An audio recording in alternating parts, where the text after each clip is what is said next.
everyone, and welcome to the Scratchicus Academy. It is Eberron Day, one of my favourite days of the week. So before we get into it, we'll just go through the usual run through. So we have a Discord. It's awesome. It's full of amazing people. I urge you to go check it out. The links will be in chat.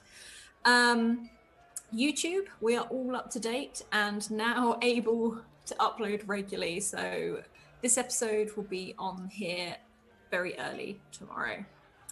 Our goals. We are doing so well on our goals for this month already, and we can't thank you enough, especially now that we are full-time. If you want some other ways to support us now that we're full-time, we have a Patreon where you can get some sneak peeks of things to come. We've got loads of articles, which are in fact free. So if you want to read the articles anyway, just pop along. They're a really good read. We've also got artwork, videos, and Scratch has a thing for making ringtones for people out of the characters that you may come across in some of our campaigns at the moment. Because it's Halloween, I'm pretty sure it's the creepy bartender from our Curse of Strahd, and I don't like him, so I don't have it on my phone, but it is a good thing to have. But I'm in the game of Curse of Strahd, so I have a bias. But yeah, anyway, another way to support us is merch, which is, I don't know if you can see, I'm wearing it right now. It's super cozy, it's super comfy, and I live in it. We have some, if you want to get in a game like this, pop Scrat a message on Twitter. We're actually full until Christmas now. It's crazy. We're jam-packed, everything's gone. However, we are opening up for second season already, where we're looking to introduce the Cyre system as one of our viewer games.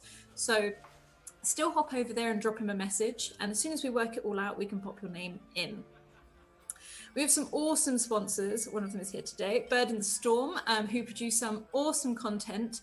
My mug is, I had tea in it earlier, so I think I've had to wash up, but there you go, there you go. I actually going to do, I normally don't do a pitch, but just today only, there is a 40% off coupon you can use on Zazzle, which makes them be only like $12. So if you are interested in a Bird in the Storm mug, they only usually do like a 20% or a 15% coupon, but for some reason they have a 20% coupon, a 40% coupon today. So if you want to give it a try, woo! And they're awesome, and they're massive. They're literally the size of my head. I would hold it up. They're as big as my arm. Yeah. See, they're awesome. Like literally the only way I drink tea and coffee now. So, yeah.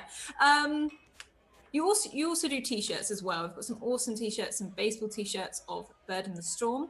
Our other sponsor is Magehand Press, who you can see their awesome dark matter material run on the Argo 37 viewer game every Thursday at 1 p.m. EST, which I run, which is D&D in space. And it's awesome, and I love it. Last but not least, Wild Magic Surges. Every 10 retweets, we will have a Wild Magic Surge where we can see how it will influence the story. But after that, let's just pop around and say hello to all of our wonderful players. We will go round, let's go anti-clockwise. So we're gonna go with Ashley or Emet. Hello, I'm Ashley. I play Emet, who is a Warforged, just making his way through the world, trying to figure out life. Pretty much an adult going through their teenage stage all over again, without the hormones to worry about. Let's see.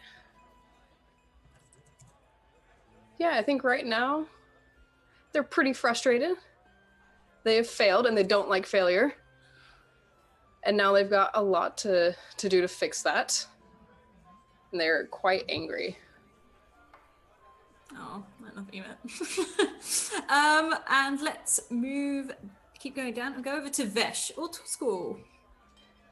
Hey, yeah, I'm playing Vesh, who is a Kalistari, and he's sort of a teenage going through actual teenage stuff with the hormones and the awkwardness, and his body is changing in ways that he doesn't quite understand, because he has a storm giant that is affecting him both mentally and physically.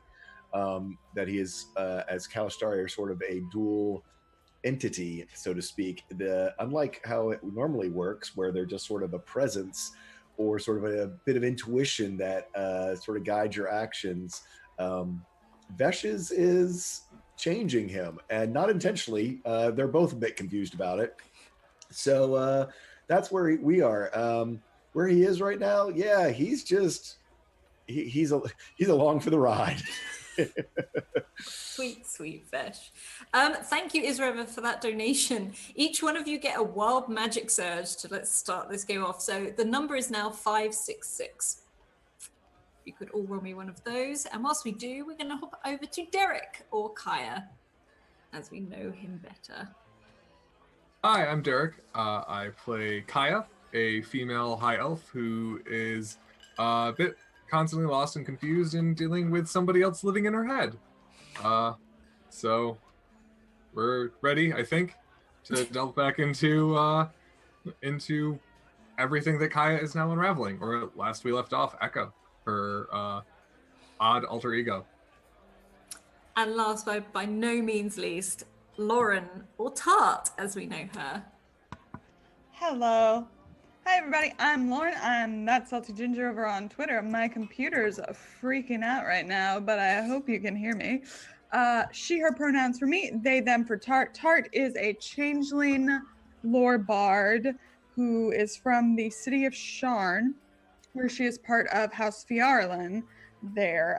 But Sharn's gone to shit, so we're over here in Rote, and I like it so far. It's pretty cool. I like the shopping.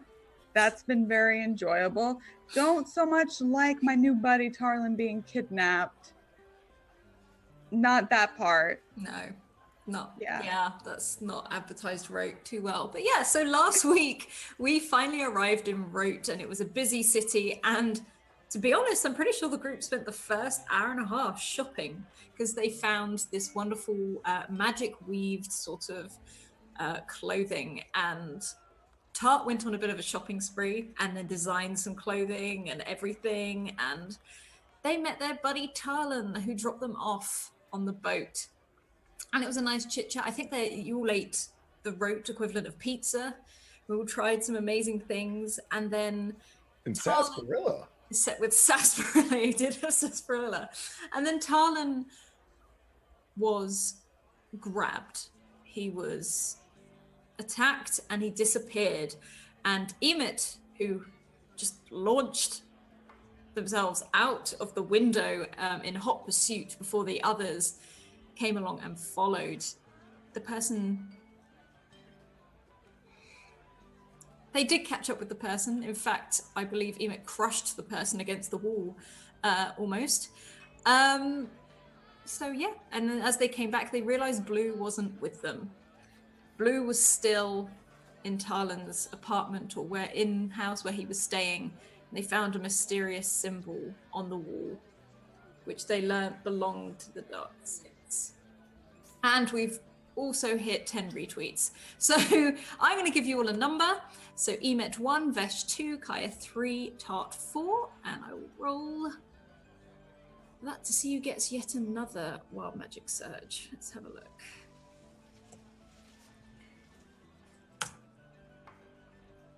Number 3. So I believe that is Kaya. Okay. Oh joy! I'm looking at some of these Wild Magic Surges. Let's just have a look. Okay. Tart right now, after everything that's been going on, you feel like a weird feeling come over you. You feel repressed. You feel like this is all against you. You want to break out of this repression. You want to make your mark and everything like that. What an odd Wild Magic Surge.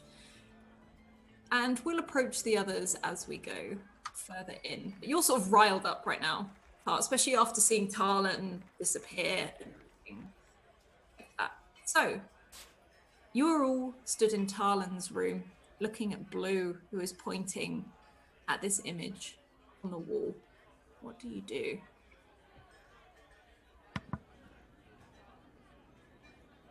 The gentleman who Emmet crushed is still unconscious? Yeah, he's unconscious. He's like not harmed really or anything, but he's unconscious. Yeah, I think I scared the Emet. dying. Yeah. Emet, Yes. would you do me a favor, and whoever else can help if they want, and tie this gentleman up? I would like his ankles bound, and then I would like his wrists bound behind his back, and then I would like a gag placed over his mouth, please, and thank you. I will. Thank you. I turn to Emet. I suppose I could help you with that. Please. I Blue, walk are you over. okay? Who are you saying this to? Sorry, I missed that. Blue. Blue just looks at you and does a slow nod. You're sort of thinking maybe he doesn't know exactly what that means, and he's still pointing at the symbol on the wall. I think so. I am not hurt. Okay. I just wanted to make sure. I thought you were following me. I got distracted. I am sorry. That's fine. You found a clue. Emet looks up when Blue did not do what he said and said he got distracted. And there's a moment where he just kind of stares hard at Blue, but keeps working at tying up the man.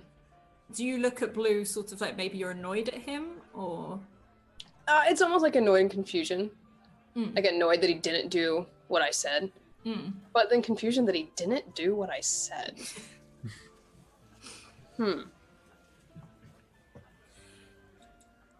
What does that symbol look like? The symbol is of, so it's you had a big red streak of what you can assume is paint or blood sort of across the wall. And there was a V, almost like a wishbone at the center. And then another 3 bones that have been sharpened into blades that crossed in like a set of 3.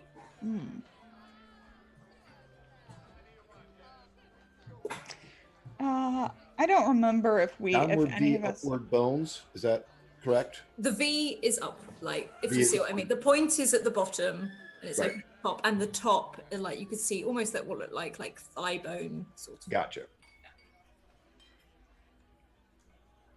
Cool. I don't remember if any of us recognized it beyond the name. Yeah, I think it was literally just the Dark Six, and Cool. then you did also know that it was like a religion / cult. Mm. that you'd If I known of recall about it. correctly, Chaos change. Yeah. if I recall correctly, both Tart and Echo were the ones who recalled that. And it was, you recognize the fact that they resembled, as Jay just said, like change, chaos, and evil.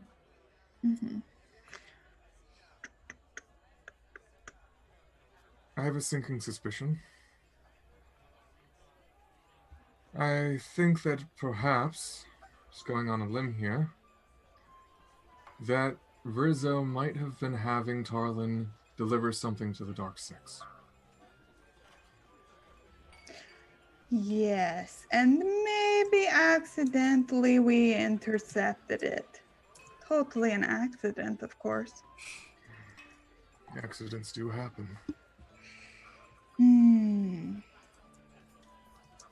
Why would someone who's got a symbol as scary as that just want some cloaks and stuff?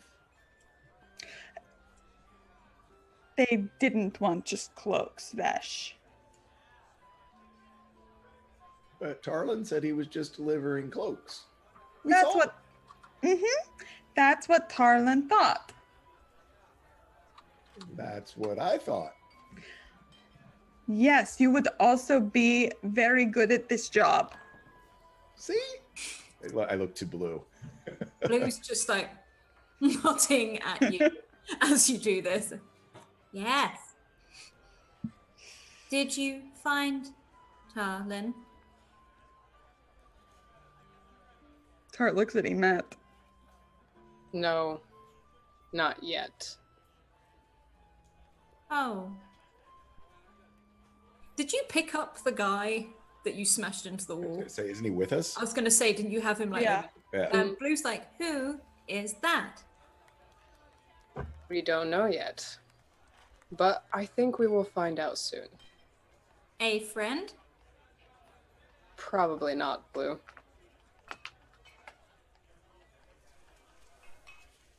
And he just smiles, and he's like, it's not a smile, but it's just a blank stare, look around. But the eyes have sort of flickered green. Tart walks over to just something in the room, grabs a chair, places it in the center, and gestures, stands aside and gestures for Emet and Kaya to. This is a good spot. Emet will put the man in the chair. Oh, no, please, be my guest. You take that. I'm not very strong myself. Thank you, Emet. Oh, I'm sorry. Did you want to do it? Emet will hold No. out the unconscious guy.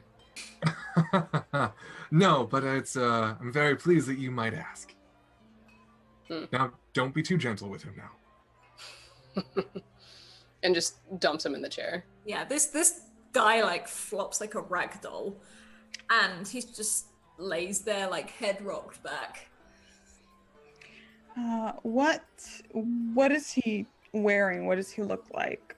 He is in dark leathers and the cloak that you had him, but it's slightly torn from where Emet just smashed him in, so you can see that it's a bit disheveled. And he's just got a little bit of blood trickling down the side of his head, not like a permanent damage, it's probably just a little thing.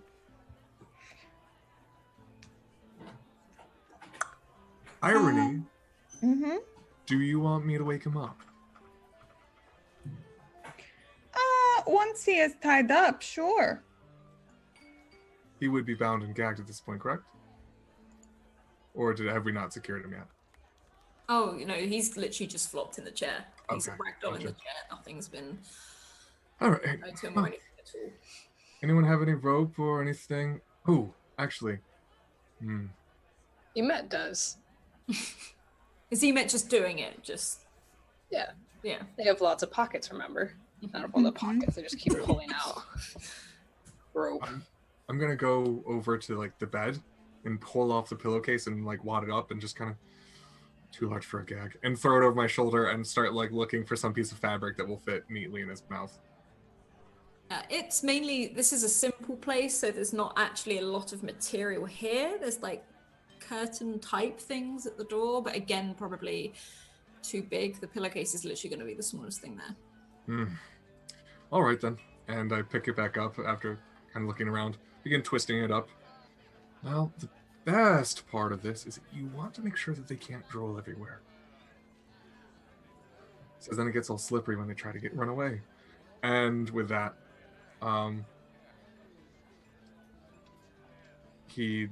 Echo goes over and sets the gag squarely in his mouth, ties it up. I am shockingly good at that. I wonder why. Emet, if you are rolling to tie him up, could you roll a strength for me just to see how tight this knot is? Yes. Yeah, this guy is fixed fast. If anything, I'm picturing you're just winding him round and round and round with all of this.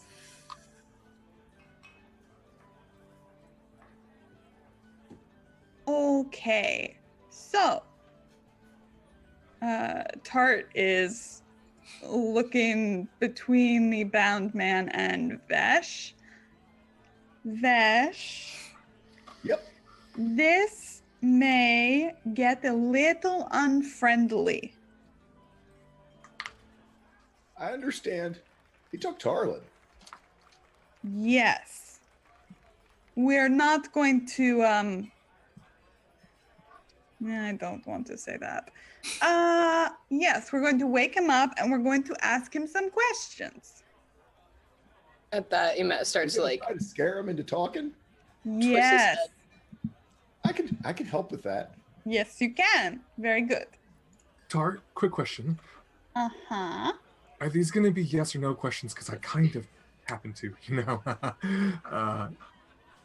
yes and no questions are probably going to be what we want to stick to, right? Besides the question of where is he? Do you want me to undo the gag first? No, not yet. I want him to get his screams out while still gagged. I like the way you think. Matt, would you wake him up, please?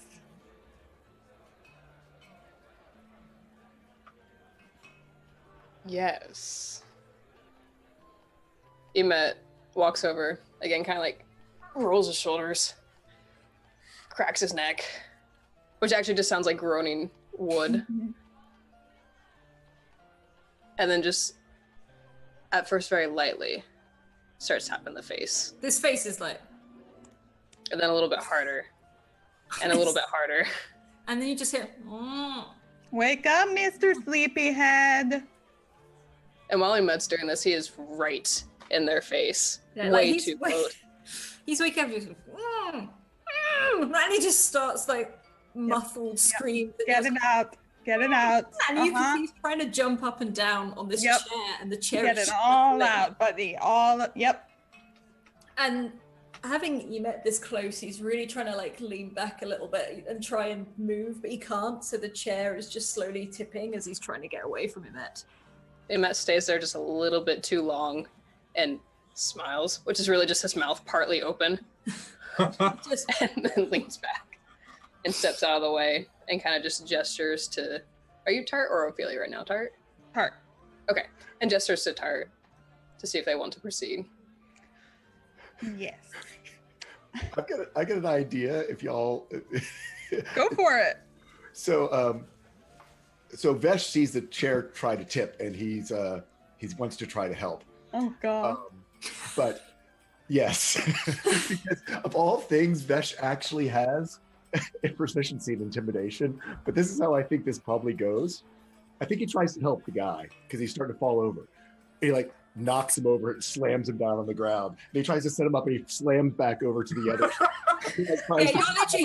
Like he's really trying, like, and then he slams him down on the front, and then back to the middle, and I think it's really just the far too clumsy to. He's really trying to not be intimidating, but probably looks to the outside world that he's roughing the hell out of this guy. Like this guy is like as he's getting thrown from side to side and crashing into things, and every time you sit him back up, you see his eyes just get that little bit wider as this effectively 14-year-old is throwing him all over the place. I can roll an intimidation if you'd like. Could you roll? I was going to say, could you roll intimidation? And whilst you do this, Kaya, you suddenly feel really cold. It's quite a warm room, but you feel icy. Like your breath even, you can see catches. Yeah. You know what? For this, just because I like it, I'm going to use one of my nat 20s. Okay. I was about to describe it, but I think you've given it. Is there anything you want to add to it now that it's a nat 20? Oh, and I think the whole time he's like, sorry, here, and just like, but I think it's probably coming out very much like, oh, I'm sorry. Did that just happen? Oh, I didn't mean to do that. Oh, you need to be more careful. Here, let me help you some more. Here, let me help you. Oh, I'm here. I'm sorry. Let me, and just like, then leans him up and he falls backwards. He picks him back up. Like where you've done this, I'm just going to step away.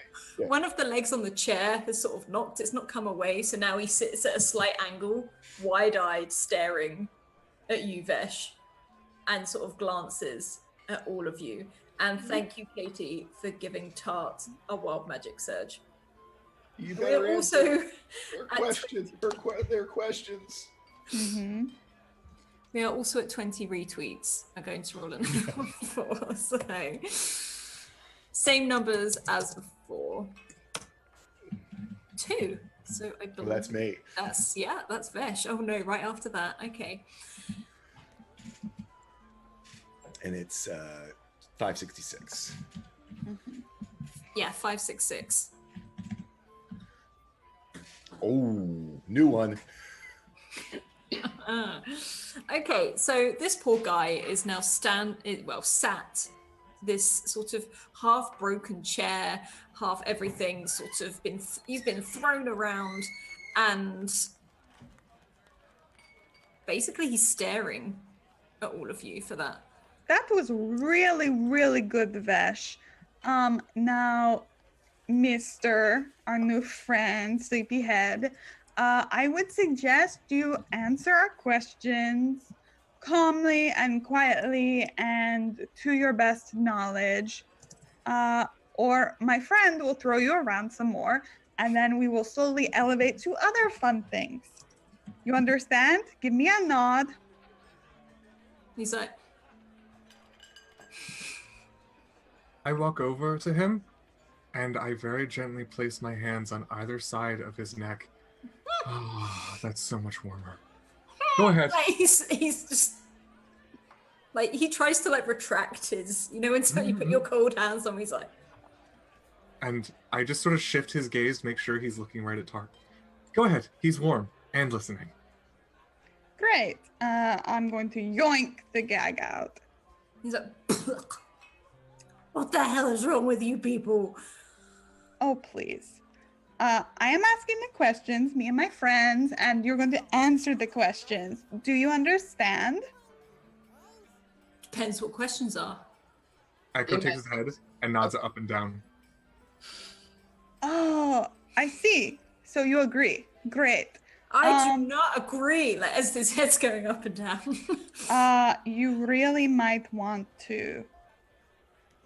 I thought Emet takes one step closer. I pan his head to look at Emet. Oh my god. Why is he here? It's here. She here? What are you? Like, it just looks over at Emet. It's a question of the universe, my friend. Why are we all here? And Echo kisses him on the temple. Now, answer the nice lady's questions, please. Okay, here we go. I'm really only super duper interested in one question right now, and then we'll get into more details. Where is Tarlan? Not saying. Oh, that's very silly. Do you know that's very silly of you? Tart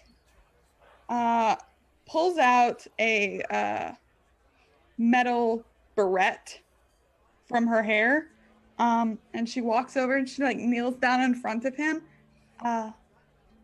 Takes a second to check Vesh because it's just this is a weird thing to do in front of him. At this point, Vesh has he's actually trying to be intimidating, knows a trick that and actually casts Shadow Blade in his hand.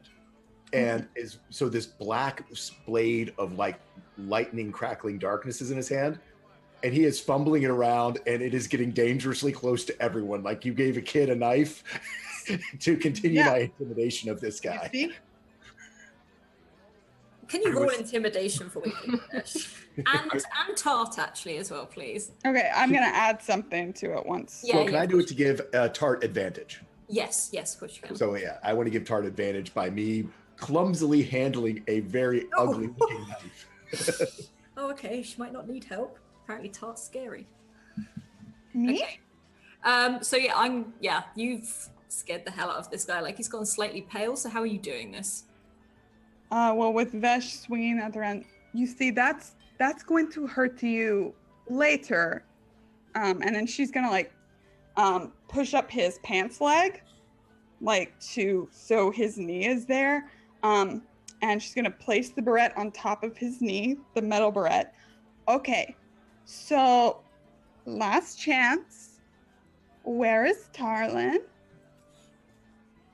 Thank you, Israva, who's just donated to make bad things happen for the tied up guy. I'm pretty sure bad things are gonna happen anyway. Oh, But we're on it. We'll make this worse. Okay. So Oh wait, I thought of an even better placement. It would look so good in your hair. And she like clips it into his hair. So where is Tarlan? They have him. I don't know why I'm moving my arms. He's tied. Yeah. The Dark Six has him. Where? Under the city. Where? I don't know. I don't. I honestly, I don't. I function on top, and then I pass them on, and yep, okay. Like, and he's just like, honestly, I just pass him off. I drop the. I pass him on, and then they take him elsewhere. I whisper into his ear. You want to use specific nouns, or what she's gonna do to you, plus what I do to you, and that kid there has no idea what the fuck he's doing with that thing. Just You're in That's way. Vesh probably drops it and then picks it back up, and then it's like, and doubles it around. look, I a place on a map with a name, a street corner. I really don't know. I don't know, but I know where you can find it. I know where you can find it. I know you can. I know where you can find it, but I don't. Sing it. No, I can't. As this happens, that chair leg finally breaks, and this guy crashes onto the floor. However, like, you're still holding his around his neck at the time, so you probably hear like a click. He's not dead. He's not, but it's literally like a ow, like he just like really Like cracks his neck out. Okay.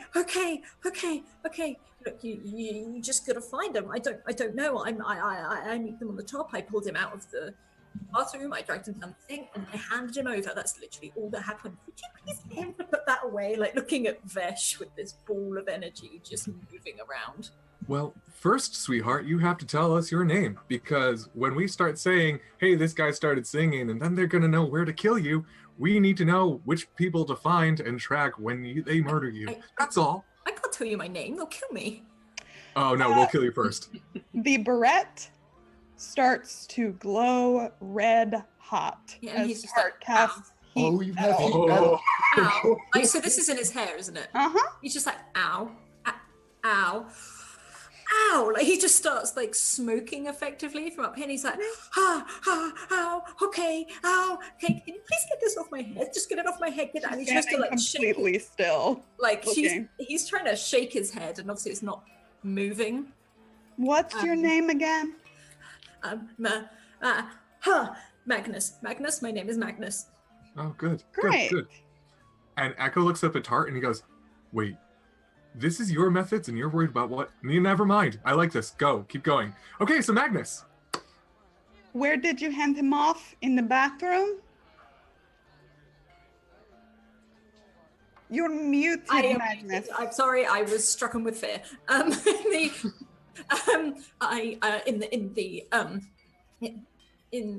the alley around the back. Great. How about we go there soon? She hasn't turned off the spell yet. And you, you can smell the singe of hair. Is there anything else we should know? Like, anything to do with like a pal named Rizzo? Anything like that? I don't know anyone called Rizzo. I honestly don't. I just know that the dark six, if you don't know what they say, you're in trouble, and I don't know why I had to take your friend, but I had to do it. Okay? Okay, we're going to go on a little jaunt soon. And she turns it off after there's a patch. Yeah, I was gonna say I'm gonna say there's like a burn mark exactly where this is. And he's like, okay. As it was just like cooling off, Echo was just kind of like, no. Oh, that was so warm though.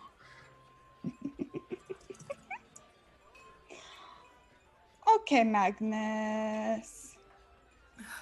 Yeah. You feel better now? And he sort of looks over at Vesh. Vesh has finally gotten control of the knife that he, after 5 minutes of him mumbling with it, of this magical black blade, finally it's like, you better answer. He's just now realized. Magnus.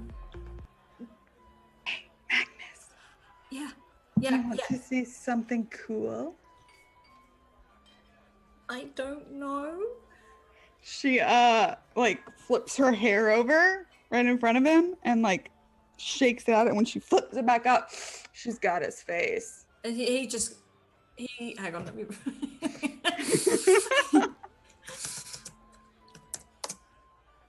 okay, he doesn't pass out, but he does just sort of freeze and just stare at you. And he looks right at you, then looks to Emmet, Vesh, can't quite look at Kaya, but goes straight back to himself, looking at Art, and is like, No one would even know you were missing. No one's even gonna believe you when you try to tell them this happens. and he is literally speechless. His mouth is like agape, and he's like, how did you do that? Magic. And he just sort of frowns, and he's like, he looks really upset. He's like, Okay, well, Magnus, now I think that you're sufficiently prepared to go on a little walksy with us in our group, our very lighthearted, friendly young group. And you're going to cooperate, yeah? Yeah. Yes, you are. Yes, you are. Look at your cheeks, they're so cute. These cheeks are so cute. oh. And he's just like, looks really sad about it. Yes. Can I throw him down the stairs? Only if he walks too slow. Oh, please. Okay. I'll keep up, it's fine. Yeah, he's been very well behaved, and we are very, very proud of you. Thank you Fine. to Vecna for second month resub. Thank you very much. This guy is looking pretty sad now because he realizes he's not going to get away. He's not anything like. He's like, okay, where'd you go? We're going to go back to where you handed our pal off, and we're going to try to, look around for clues if you really don't know where they took him. And I believe you, Magnus. I want to believe you. So we're going to go there. We're going to look around. You're going to be very helpful. And you're not going to scream or look at anybody with your big doe eyes.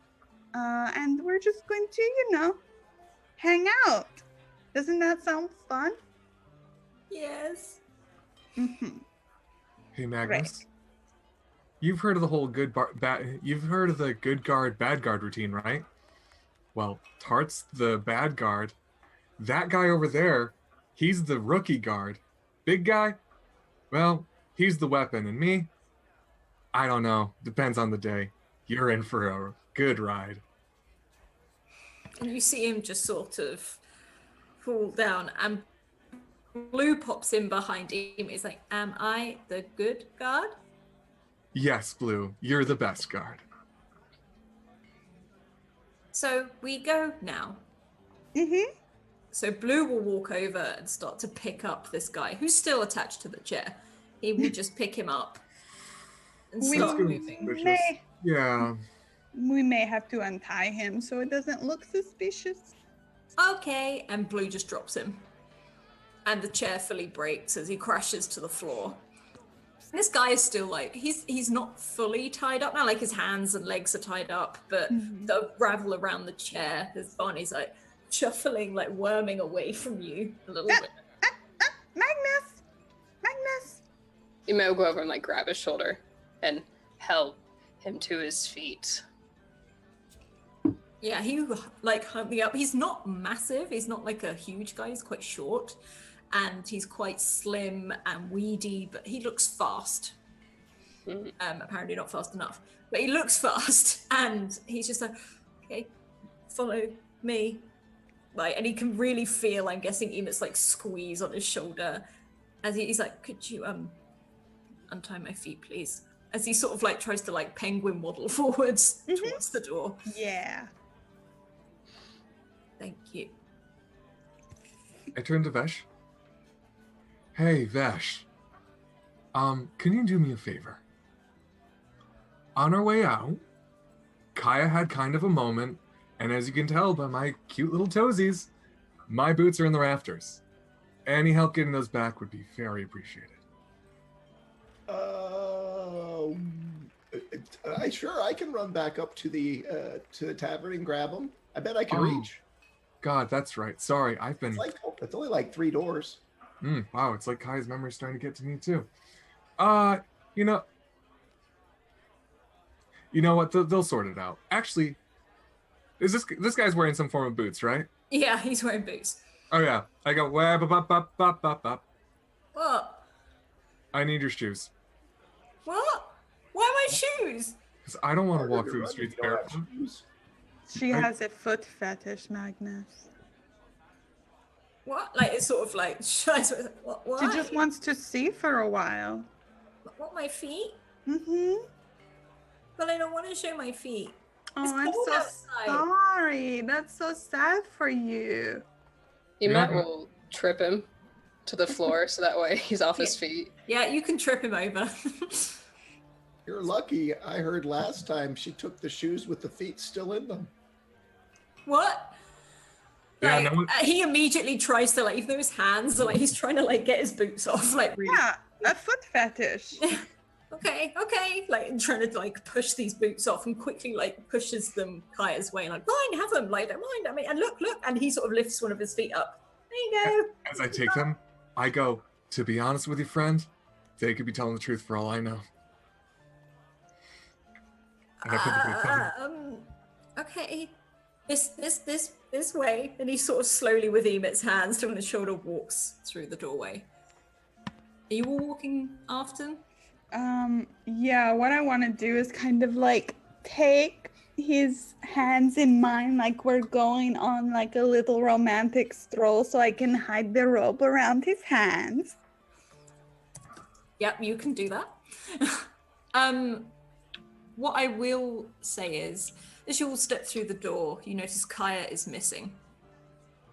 Thank you for that wild magic surge. Kaya, you disappear as you step through the doorway. Meanwhile, you will walk down the street with this guy, as Tart has him, like...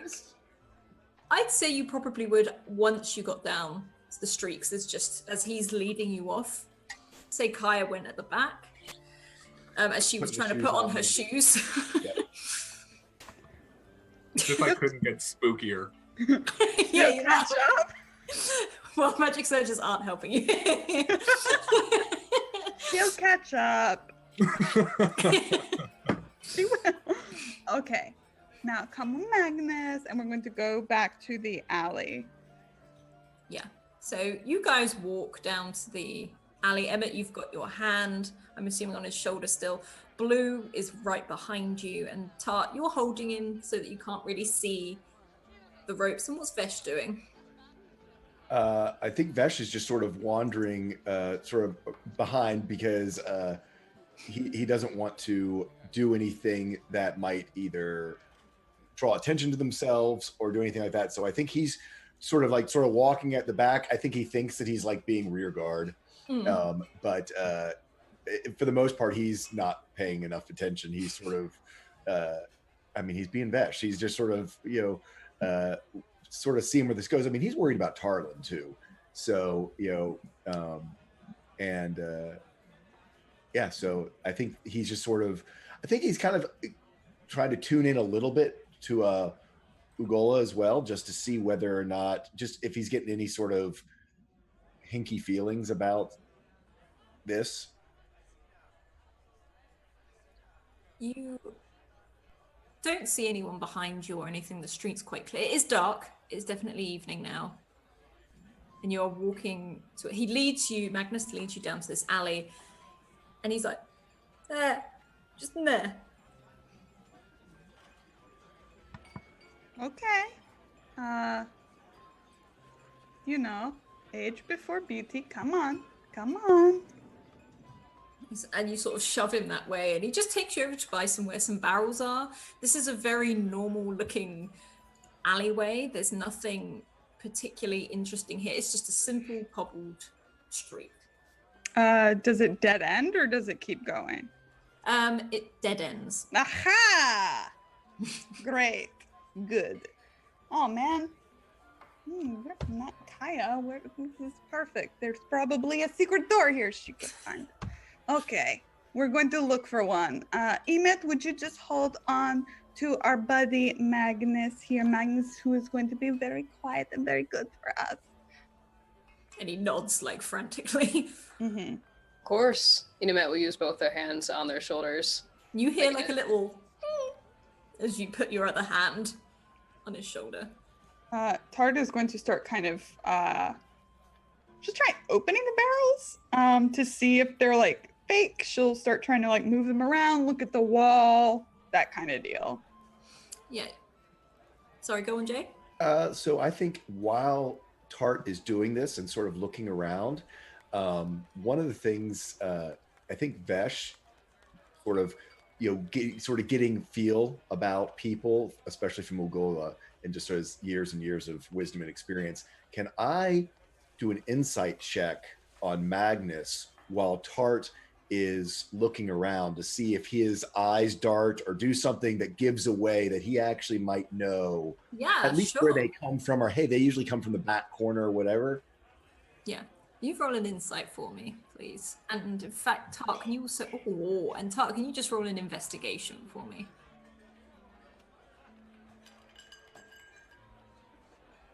Okay.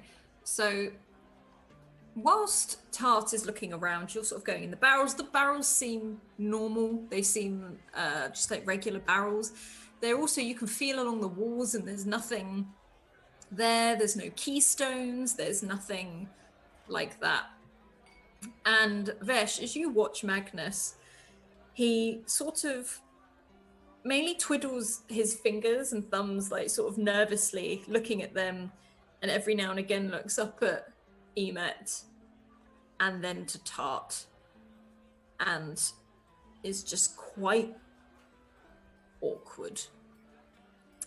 You also see him looking slightly to the left, just behind you. And it's like a pile of rubbish. It's more like just someone's chucked stuff out the window or whatever. And you can see him every now and then just dart towards that. Hey, Tart. Yes? I know you don't like digging through trash, but Oh no. Magnus certainly is interested in that pile over there while you're looking around. I can move it for you if you want, because I know you don't like getting dirty. What? Magnus. I haven't done anything. Yeah, exactly. You haven't done anything. Watch, just come here. I'm just going to wait. Just come back here. We're just going to no.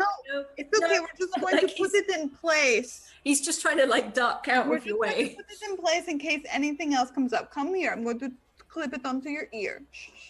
Okay. Just in case we need it later. Uh-huh. Yes, Vesh, would you please go look over there? Strength or something to move it, or just I can No, move it? it's literally just rubbish. It's not anything, So you can look, you sort of rummage. Tart's playing with Magnus's hair. Yeah, he's just like, you can see him really like, again, wide-eyed, like standing there awkwardly. And Blue doesn't really understand what you're doing, so he's doing the same, thinking and it's kind of just that extra like, oh my god, like as this is happening. And Vesh, you find, I guess you could call it a key. It looks like a bone, like the bones you saw on the symbol, like a pointed knife, but it is pure gold. And it looks to have almost like a very odd key-like thing at the end. So it's a bone. You're not too sure. It looks like gold. This looks like, and it's heavy with the key shape carved at the end. Ooh, wow. Well, this probably is not normally supposed to be just thrown out in the trash, I don't think. That looks expensive. Yes, this looks very nice. Ooh, it's hefty. It's hefty, Magnus. And she's like thwacking it in her arm. Look at this. Uh-huh. Where does it go? It goes to the temple. I don't know where the temple is. I just know that I was supposed to come back, find the key, and then meet someone. But now that you've got me, they're probably not going to even try. When were you supposed to meet them? Well, about half an hour ago, but you tied me to a chair. Where? Here? Or Yeah. somewhere else? Here. I don't know where the entrance is. This was kind of my initiation thing. That's great. Tart is going to immediately look around looking for anybody like up at the top of the fucking alley. Yeah, you roll a perception for me, please. Yeah, I will. I will. I will. Maybe. We'll see. Yeah, I do. 30-20.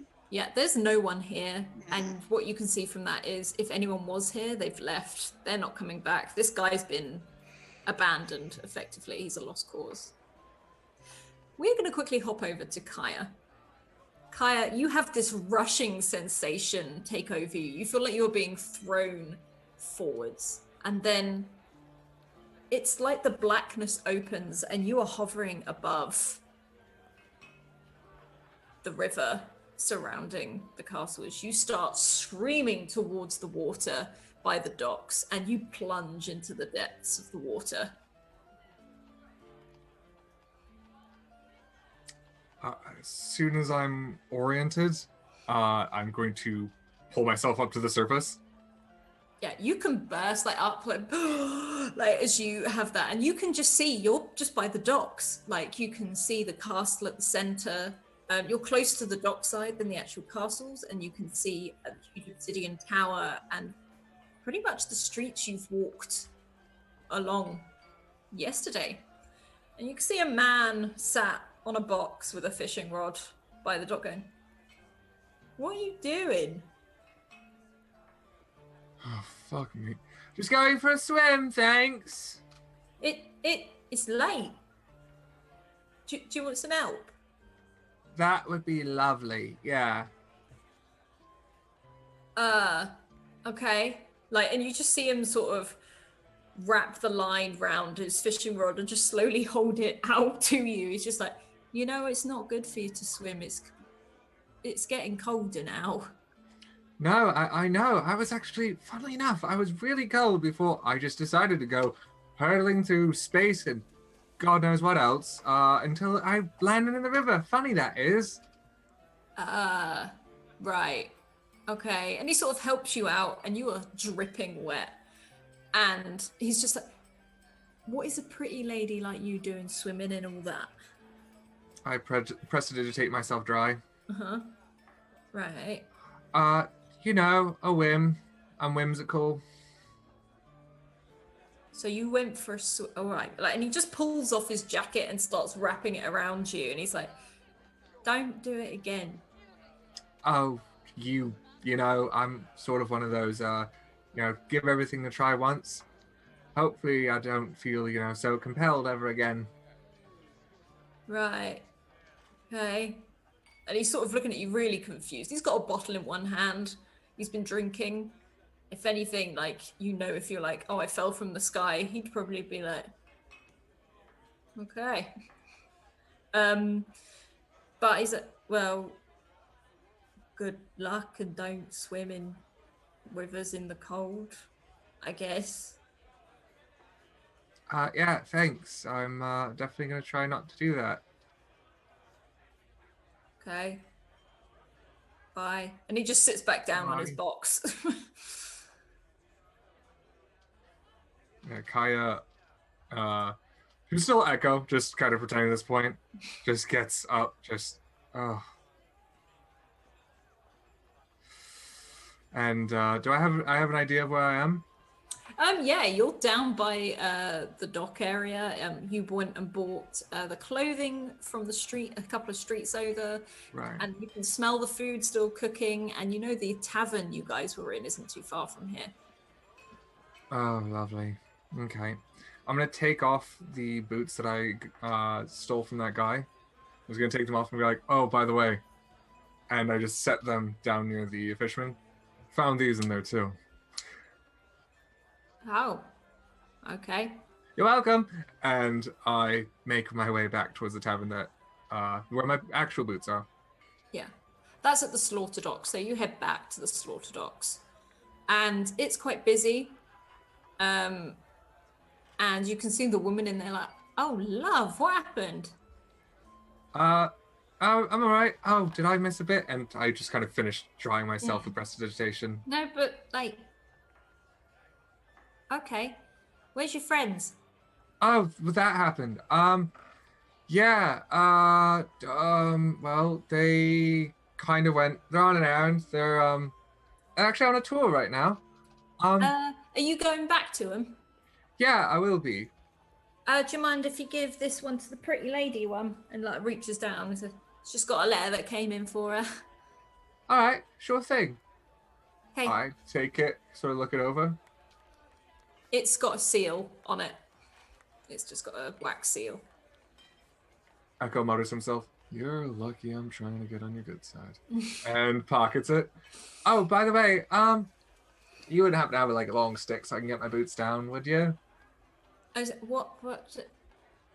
You know, you can't keep them up there. Like, you know, she's like this, and she gets this really long stick and stands on the bar and starts to try and swing at them to try and get them off. And you can see some of the like patrons like, way, as she gets up there to do that. And she swings the stick over their heads to make them duck and stop sort of yelling. But she finally hooks them down and passes them to you.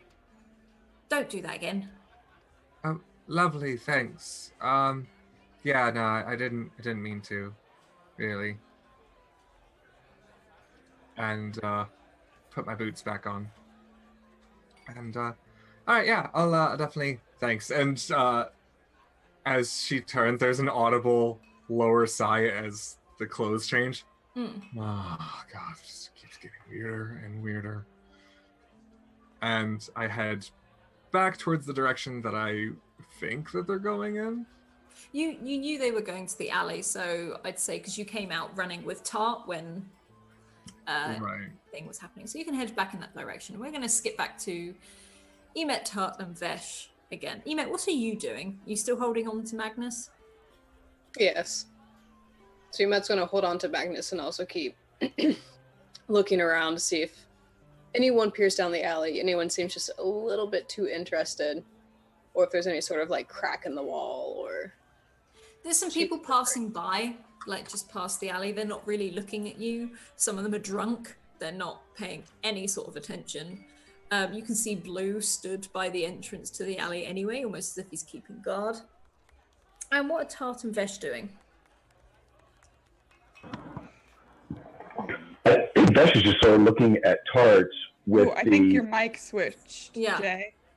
Oh, okay. Stand by. Oh, I know it. Yeah. Everyone just went. There you are. Hi, sorry. So, excuse me.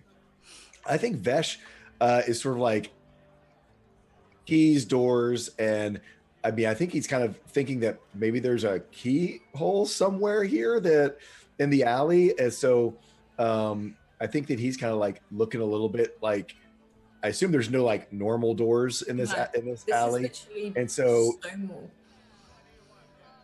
he's just sort of like looking around and I'd say a very unorganized sort of just expecting there to be just an obvious keyhole somewhere, you know, because that's the way this works, right? We found a bone key; it goes in a keyhole. So, not knowing all of the cloak and daggery stuff that the rest of the party does, so I think he's just looking around. And is like, oh no, that's not it. Tart is looking for. She knows where the scuffle happened, so what she's looking for are footprints or sign of somebody waiting around for a while. She's trying to track this person. Okay, so if you roll, if you're tracking, I'd say roll Yeah. survival for me, please. And Vesh, I'll get you to roll a perception just because you're looking for a keyhole. Okay. I'm going to use my advantage. Actually, can I give? Yeah, oh, you're already using advantage. So okay, Cool. it's only a 12 on the perception. 22. Ooh, Okay, nice. so Vesh, you can't find anything that resembles a keyhole. In fact, as you go along and move, it's quite dark anyway, but there's literally just brickwork. That's literally all it is. But Tart, you see what looks like disturbed ground, maybe so where some of the rubbish has moved and dust has been picked up. It looks like someone has been pacing Mm-hmm. here. and it looks like they maybe paced for a while because they've worn down a little bit, and then they disappear back out of the alley. Okay, but I have this scent. Okay, yes. Detective Tart. Okay, cool. Magnus, if oh, you're looking much better. If we were to find your friend who you were supposed to meet, would there be any code words or signs that you would give? No, they just kill me. I failed to meet the first point. What about in general? So not you, but like a general shady person. No, they don't recognize by words. They recognize by, and he sort of looks at Emmett and sort of tries to pull, even though Emmett's got hand on his shoulder. He's like, "Can I?" Yes, Yeah. please show and me. He pulls down his shoulder, Mm-hmm. and you can see the mark where it's been branded on his shoulder. Oh, look it. Oh, cool. She does the same one on her shoulder. It's the same. Yeah. And he's looking at you, utterly confused. That was very helpful. That's it. Yeah. Mm-hmm. Cool. But it doesn't matter if I wear this because I didn't meet at the meeting point, so they know who I am, and I will be dead if I try to contact them again. And they'll remove this from my arm. Well, they'll probably remove your arm, Magnus. So, do you know what they were going to do to Tarlin? No, I was just told he was a smuggler that needed to be brought over. That's all I know. Do you know what my guess is? What? They're probably going to do similar things that we did to you, except worse. But they're probably going to question him, so I don't think he's dead yet. And she gives a thumbs up to Emmett and Passion Blue. Blue's like, thank you. So we are going to find him, and then we are going to either take him back or barter for him back, or other fun stuff. And as this happens, Kaya, you sort of walk past. You're walking down the street, and you can, they're not being loud, but you recognize Tart's voice anywhere, and probably this whimpering Magnus guy. And you, as you walk past, you see Blue just stood there, and he watches you walk past. Oh, hey everyone. Hello. Welcome back. Kaya walks up. Yeah, had a hell of a trip. And she reaches into her jacket and pulls out the letter towards Tart and says, "Message for you, ma'am." Turning back to Magus, goes, "So, wow, they kept you alive. And Vesh didn't accidentally kill you in the process. I am amazed." So, I found a key. "Good job, boy." And he turns and she says, "What kind of key?" It's a bone key, golden bone key. It leads to a temple. It's like the symbol. Ooh, that definitely sounds ominous. Well, good find, Vesh. Proud of you. And we have tracks. She's checking the seal. It is your mother's seal. Cool. Echo turns and says, "I didn't open it. I was good." And she'll cut it open. And You open it. It is a simple letter from your mother. It just says that she needs to check something to stay safe, and that she is on her way to Rote, but she must take another route. She should be with you in 2 days. Ooh, that's exciting. Okay, I will put it away. Cool. Great. Oh, where are we heading with our investigation? We got a gold key. You got a. We're looking for a temple, and she points at the tracks, like points out where they go. And didn't he say underground at some point? Mm-hmm. Yes, you did, Magnus. You said under the city. Uh-huh. Mm-hmm. Ooh, so are there hatches, sores, grates, anything like that in this alley? Not in this alley, no. But Magnus is. If I give you the last of the information I know, can you let me go? I'd quite like to get out of rope by this evening.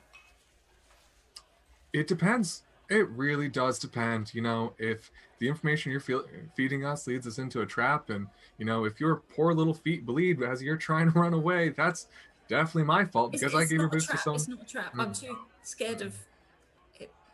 Like he sort of gestures to the thing on his ear, and then looks at Vesh, and then looks at Emet. Like, it's not a lie. Okay, well, that's good to know. Also, your boots are with some weird fisherman who called me pretty, which, albeit he's right, but also on top of that, gotta point out, it's gonna be really hard to run away if we find out you're lying. And trust me. And he points to Tart and goes, "She is loaded with weapons. You don't want to fuck with that." No. Just points at his ear. I Tell know. us what you know. Maybe we'll let you go. I know that it's one of the oldest. It's one of the oldest places in the city. It's or under the city. I don't know. It's built on top of old rote, and it was in old rote. But now we've got this all on top, and he's sort of looking around. My educated guess is that it's going to be in some of maybe one of the older buildings in rote, one of the oldest, and I personally only know of one major one that's been here since I can remember on all the maps, and there's the library in the Obsidian Tower. But they're not nice people. Just Buddy. Fine if you can make that a symbol on your arm, and he gestures to Tart, and he's like, that might get you so far, but the rest of you. I take him by the shoulder. Okay. I say, "Hey, you want to know one thing that I do know about myself? I got a lot of bugs crawling in here that tells me that I know how bad people work. Just an instinct, feeling I get." Can you let go of me now? There's too many No, people touching me right now. It's not uncomfortable enough yet. Okay. And a 3, 2, 1. There you go. Okay, cool. You enjoy that, I say as I let go of him. Can he sort of looks to like Emet, is like, can I go? No. Emet will look at Tart and wait.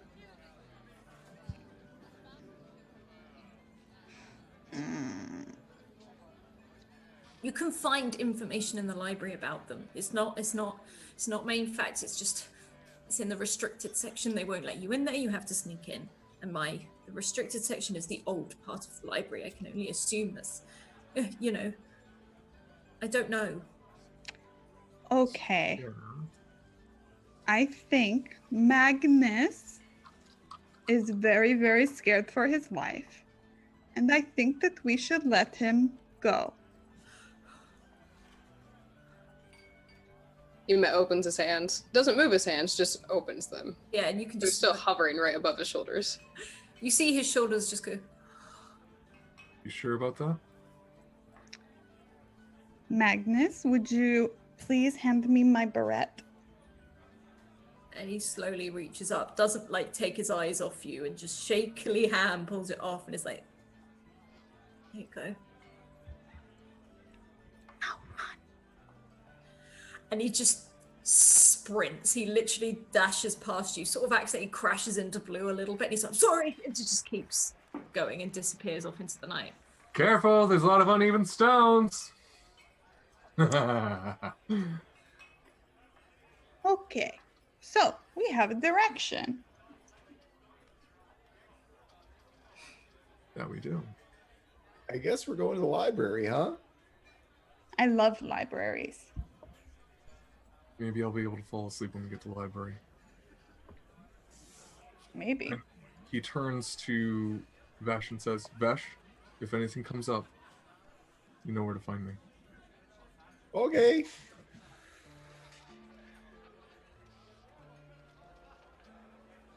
Off to the library we go. Yep. I'm gonna try to keep an eye on the tracks as we go.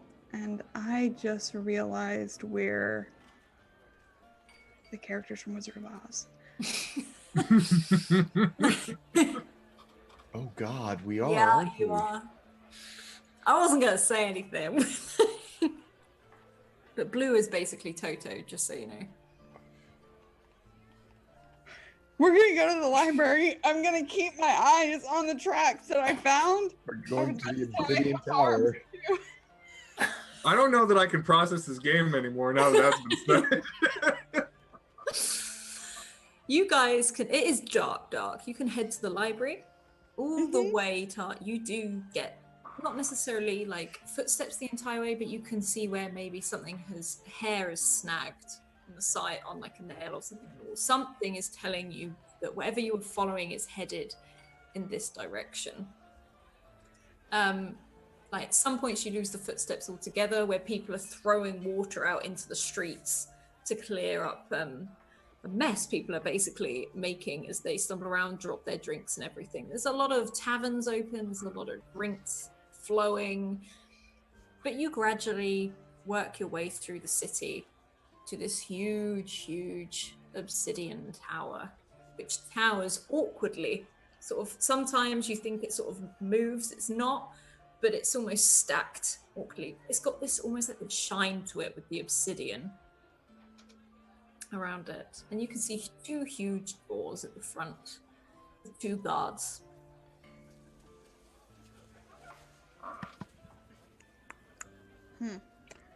Is that the only entrance? It looks to be the only entrance. Cool. So many things. Kaya looks down at her clothes and turns to Vesh, and she points and she mouths, "The color." She goes, "Vesh, was Echo here?" Yeah. He was Okay. good. That is a delightful change. Okay, what's going on? We're going to the library because they took Tarlin. We're sneaking in. Sneaky. Okay. Oh, I'm good at that. Yeah, I can do that. Mm-hmm. So what are we gonna do about me? Brilliant question. Such a good question. Tot, in your bag of tricks, you don't have a way to be able to make Vesh look different too, would you? No. I have a way for him to be a little more light on his feet. That could definitely be pivotal. So there are two guards in front of the entrance, you said? Yeah, it's just two guards, a male and a female. Well, I mean, I've got feminine wiles for days, and I know you do too, Tot. I mean, you know, a little bit of twirl of the hair, flip it over the shoulder, and some blinking. Maybe you could distract not one, but two. Distract them to what end? I don't know that they'll leave their post. That's true. Or... Oh, actually, that's quite brilliant. I just had an idea. What if, however, you think maybe we could find more of these guards, make it look like you're going to switch off? And then once you do, you can vouch for us and we can go by. That could work. I also could distract them for a minute. I could get them to totally not pay attention to anything else but it would only be for a minute. That could be enough time. It could be.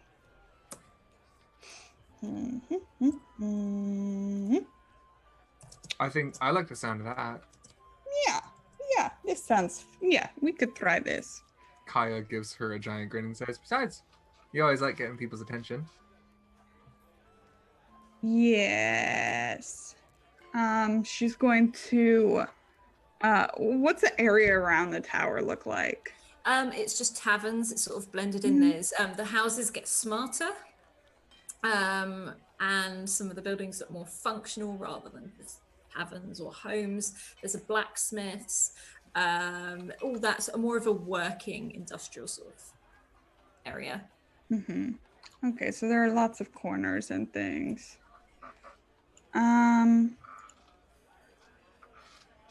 Cool. So I'm going to just walk like I'm going into a tavern and like go around the corner or something pretty close to the tower. I assume with everybody. Oh yeah, no. You can see them sort of, they don't pay much mind to you, but they see you and just sort of nod. Okay, so when this happens, we're going to have to move very quickly. Okay? We're going to have to walk right in like we have business. Okay, Okay. I'll do my best. She pops out the parasol with the pretty pattern on it and starts twirling it around the corner and kind of aims it right in front of their faces and casts hypnotic pattern. So they need to make wisdom saving throws. Okay, let's roll this. What are the wisdom saving throws? Sorry. 16. Okay. Ooh. No. Okay, if anything, you see them sort of stare at you. They sort of look about to go, "Heh," and they stop. And describe this parasol for me. What is the pattern you're doing? It's mostly fun colors, but as it like moves off of the parasol kind of in front of them, it becomes like different things, almost like out of a storybook. There's like a horse-drawn carriage, and there's like people dancing, and it's so pretty. As this happens, it sort of hits them. You can see them sort of loll a little bit, and their eyes blink, and they sort of not fall over. They sort of rest back against the wall. Yeah. Great. Here we go. And she starts walking with purpose toward the door to the tower. Yeah, you can walk straight in. I want to point out, I have this amazing, like, 1960s Batman headcanon for this, and it's amazing. I love every second of that. Well, I totally say Totally. like, yeah, right there. But yeah, that happens, and you can walk straight in. Are you all walking straight in? Yep. Yeah. Blue is trundling I behind. was gonna say Vesh is gonna try. I think you should be able to walk straight. It's effectively. Okay, if there's not like stairs or anything like that. There's no stairs at the first point as you enter. And this opens up into a huge hallway. It's it's bigger than a hallway, but you can see it's probably used for that. You can see some other guards in there, but because you've come through, they're just sort of nodding to you. They sort of take a second glance at Ema and Blue, but go back to what they're doing. And there is a desk at the far end, and behind the desk, there is a very, very small halfling. And branching off are lots of corridors and stairs. And she's got tiny little spectacles on, and she's writing with a quill. Like you can hear the scratching. Big smiles, everyone. And I think gonna walk that way. Have I been in this library before? I'd say you probably would have done. You would have, if you studied here a couple of times, you would know that the library is on a huge floor, and you've studied in there quite a few times. Cool. is you were saying they're scrolling on like scrolls. I just sort of I see this as being someone like with stack like a inbox and an outbox and stacks of paper. Piled high. That she's tiny, but she's got piles and piles of documents, ink wells. It's untidy, but she seems to have a system. Mm-hmm. Vesh is nervous, and he's like, "We've got to get in touch with someone. There's someone else in the way. There's someone else in the way. There's someone else in the way," and just kind of like does that and casts gust of wind. Yeah, you do that, and it just explodes with these papers, and it shoots because this is a high ceiling, so they shoot all the way up. And you can see some of the guards smirk as all of these papers come drifting down, and they're not allowed to move. So some of them are just like being covered in these papers. And Vesh just keeps moving like very so like she said to walk. She said to walk like normally he's just walking straight back. I take his hand and I lead him the direction we need to go. The halfling looks up. Hello. Oh, hi. Oh, Hi. Yeah. She looks like she's not bothered by this paper at all. Like she's just. We have some business here. Okay. What's the name? Fjarlin. Oh. And you see like she turns slightly, and you hear a couple of steps as she goes down these steps and comes around to the corner. It's like, And it, like it sort of squeezes past and does a little curtsy. it's like, we are very happy to have you here. We were told you were coming. Great. Is there anywhere specifically you would like to go? I would be honored to take you there myself. Thank you so much. What is your name? My name is Rosie. Oh, no. No. Okay, Rosie. Yes, we are going to the restricted section. Oh, I can't let you in there, but I can let you in the main library. I could ask someone about the restricted section. Look, let's see. Who would you have to ask? The higher ups. I'm gonna sort of lean in, and I'm gonna say, I'm gonna get real close to like, Rosie. Yeah. So you recognize the name Fjarlin, yeah? Yeah. So let's just think of this through, yeah? From what I'm allowed to know, that restricted is sort of our main MO. So you might just want to take a step without really causing any attention, because you never know what might happen. I'm paid to do a job, and I do it. I mean, I can ask. That's what I can do. It doesn't matter. It's a private thing anyway. Yeah. Right? Yeah, that would be so nice of you. We would all really appreciate it. Well, what if we've got a key Kaya, Key? to the restricted section? And he starts to melt down.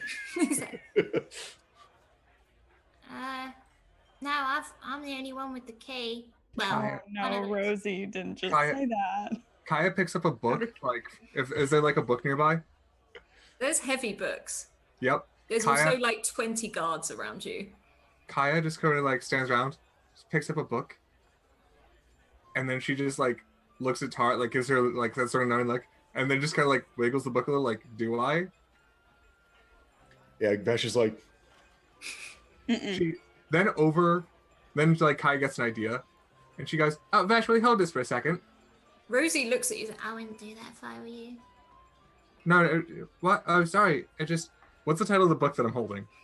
It's just like a massive encyclopedia. Like this is a hedge book. This. I'm not allowed to read an encyclopedia. We weren't going to read it, were you? Look, Miss Fjarlin, we were told by Demetrius that you were going to come here and visit today. It's absolutely fine. I just need to clear a few more things before you get into the restricted section. I'm perfectly okay with that. Thank you so much. That's okay. Rosie? Yes. Oh, yes. Oh, no, thank you. That's okay. Are these I'm your sorry, warforged? we've had such a stressful day. I apologize. We're a little on edge. It's okay. It's fine. And she's like, Are these your warforged? Mm-hmm. They're very nice. and sort of looks up at Ema. Is like, I like the beard. Was that a It squirrel? is quite nice. like she looks as you like spin with your cape. Was that a squirrel? Kaya, like, not like wanting to like admit that she was up to anything bad, just kind of like flipping through that giant heavy book. Goes, oh, that's why they call it a flatbread. Oh goodness, well, encyclopedias, they are helpful. Shuts it. And she just looks at you very knowingly, like, Would you like me to take you up now? That would be lovely. Follow me. and she sort of starts shuffling up the stairs. And these stairs are quite big, so you see her like 1, 2, and yes, Vesh, roll a dexterity for me, please. I was actually gonna be. Vesh was just gonna look to the others and be like, "Wow, this wasn't that bad." And let's see. Oh, It's a dirty one, but it's a 1. it's still a 1. Okay, so you're sort of walking, or is there a way you would like to fail? Remember that time we crushed Oh, Rosie? I think yes, I know exactly how I know exactly how I'd like to fail because it's his own fault. And that's just how it always is. About, I don't know. I mean, we're going up multiple flights. I mean, you like big spirally type, It's like they're very wide stairs, but they are twisting. just And big you've got twisting. stone banisters with like decorated stone. Probably about a turn and a half up. Having been very careful up to this point, his own distraction gets him. One of those loose pieces of paper is on the stairs, and he just hits it, and he hits one, and of course, once he hits one, he hits every other single one. So in a flutter of feathers and arms and knees and legs, ooh, ooh, and it's probably one of those things where the rest of the party by now is just like, yeah, one, nope, it's not over. But Rosie No, watches it's still you not go, over. sort of I go, think he's just going to tumble all the way down to the bottom. Probably pulls like a sconce off the side on the way down. Any loose tapestry along the you way. can probably pull it all down.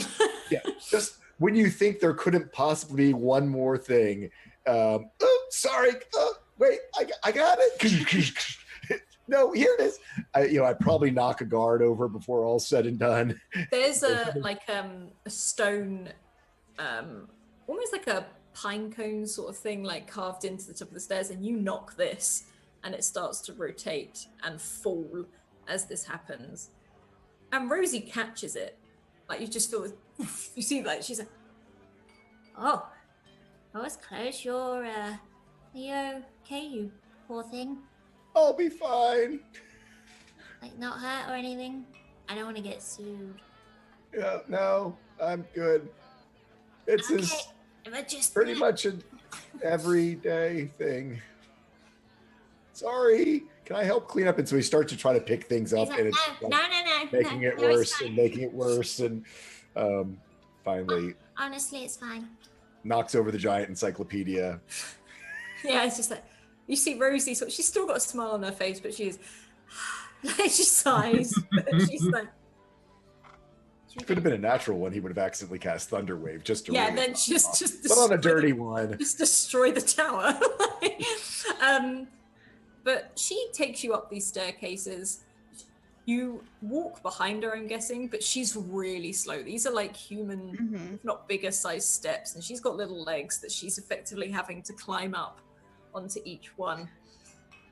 Rosie, you seem very astute, so I'm just going to remove my disguise I was wearing. You know how dangerous it can be. And Tart kind of, because she was Tart, minor illusions, like taking off a mask, kind of, like a very good mask, and like tucks it away real quick before Rosie can get a good look that it's not real. Just kind of mimes it, and she's Ophelia. Oh, Well, you're prettier than they said. And she keeps on going. And there's these huge big oak doors at the top of one of these staircases. She's like, here we are. And she puts like the key in the lock and is clunking around with it. And then pushes them open. This isn't a overly huge door to you guys, but she's really pushing and opening them. And you enter this library, this huge room that is it's scaled with huge bookcases, and you can see scroll upon scroll, book upon book, everything. And it's the floor itself is beautifully tiled. You can see the odd table here and there where there looks like to be some students studying. And yeah, it's huge. You can see these big windows where some light is being cast in. And these bookcases go all the way up to the ceiling with huge ladders that seem on wheels that seem like you could scale them around.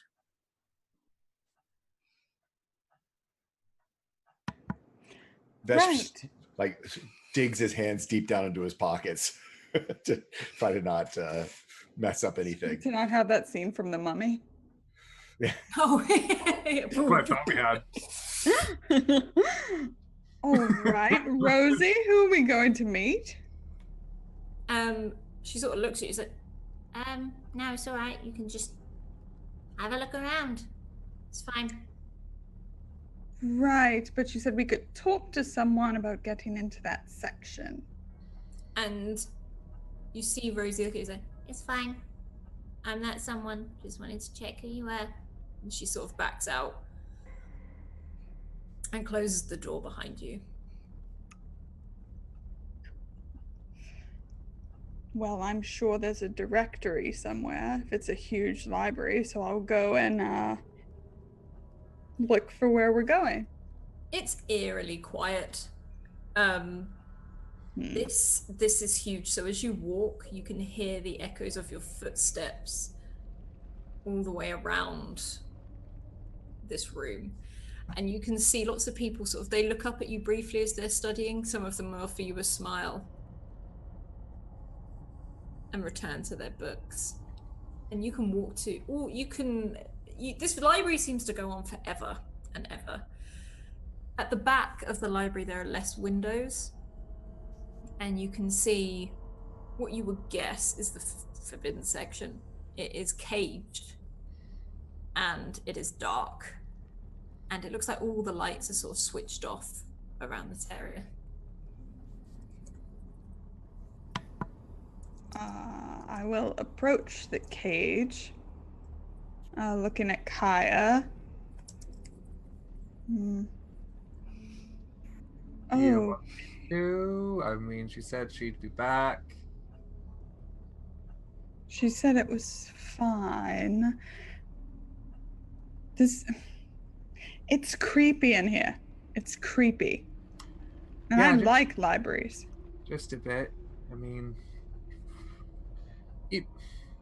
why would you have a restricted section? Well, I mean, that's this magic. That makes perfect sense. We had a restricted section back at the Academy in Stormhome, but what is it we're looking for? An entryway, I think. Somewhere to stick the key. Oh, I don't have it, but Sorry, I've been out a bit. Entryway to Dark Six. Dark Six. Okay, yeah, that was. Thank you. Yes. So, what does is this cage locked? It does seem to be locked. In fact, it's got hundreds of chains draped around it onto one big lock. And inside, if you sort of peer through this sort of cage, you can see a room that sort of disappears back into darkness, another larger room with scales and scales of books. I can do it if you want. I can try. She said it was fine, so I'm gonna try to touch the cage. Cage is solid. Okay. There's Weird. there's no door or anything? It's the door. You can see this metal cage. It has a door, but that is where the lock is effectively. Mhm. This is a big lock. This is huge. It's a padlock, but yeah. But it has a small actual lock on it. Like a regular key, not like the edge of the... Yeah. Yeah. Why would you say it was fine and then not open it? Well, I mean, just going on a limb here, if she gives someone permission, she said she was that person, yeah? Then if she's giving us permission, then it might be like magical lock, so therefore, since we have permission to go, we could just try to pull the lock. And Kaya says that, and she kind of gives the giant lock a tug. Nothing happens. So you can hear like a clank, and it echoes as you sort of let go and rock it back.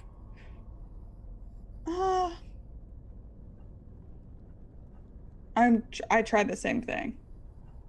It clanks and rolls back. Did she just He assume we holds would... the bone key. Are you trying the bone key? I mean, does it even look like it's something that would fit into the same things? Yes. Oh. No. Oh, bad. Oh, bad.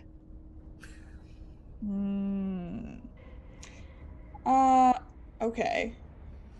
Sure, let's try the bone key. The Dark Six bone key. Do you want me to do it? This is super sketchy. We should leave. Sure, Vash, you do it. They said they were expecting us, so. That's Yeah, bad. that's bad. Bad. Mm-hmm. Well, but we're invited. And takes the key and kink. Yep. The door, you can see it just click open, and the door, all the chains just drop very, very loudly.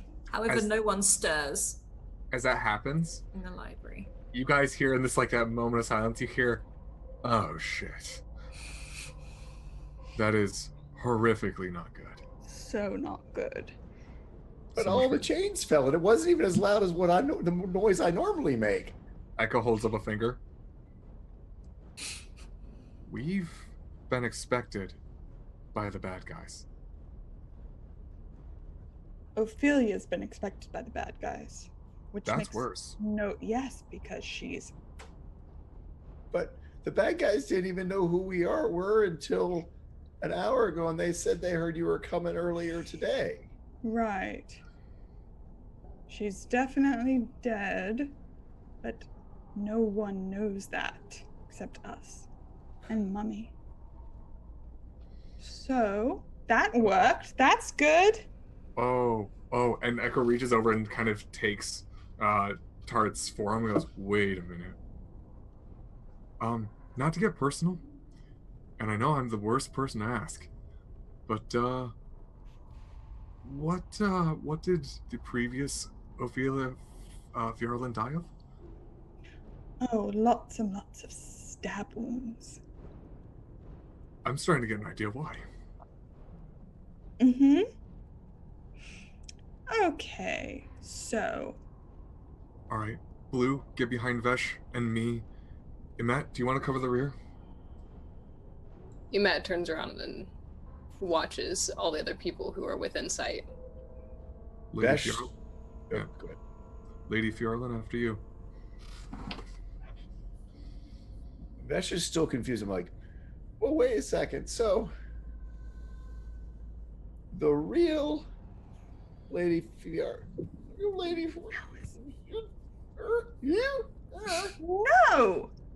No, but like you. Even Kaya knows that we're not going to use the R word right now.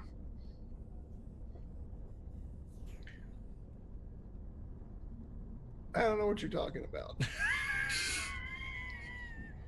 Actually, I really don't. I can't come up with an R word. Do you mean Vesh. real? Yes, I do. Yes. Oh, okay. But, right. So, Are there other people like you? I assume I've never met one. Could Other there people be like what? Could there be another Lady Fiora, another Ophelia somewhere? No. Another not Ophelia somewhere? Another what, Vesh? You're being really vague. No, sure. Another person who could look like Ophelia. Well, magic is a thing, obviously. I mean, how do you explain whatever the fuck I am? Like, magic is hear everywhere. a shuffling Oh, Lord. From where? Everyone act natural. from down the corridor ahead of you. Coming out of the dark, you see a very old man just shuffling forwards. Mm-hmm. And he stops and he looks at the books. He's putting some away. He's pulling some out. And he holds a crystal that glows. And then he spots you. We had a key. Hello. What book are you after? We had a key. That's all Vesh can say. We had a Yeah. key. We're kind of browsing, if you know what I mean. Of course, I can leave you to it. Would you like one of these? And he reaches into his pocket and pulls Yes. out one of these crystals that starts to glow. Echo reaches out and just takes it. Yeah. Yeah, thanks. Lovely. Would you all like one? Yeah, Please. 'cause I can't see in the dark. There you go. And he just starts handing them out. And he pulls really loudly out this chair and sits on it. He's like, if you need a book in particular, just let me know. And he starts to just stare at the books.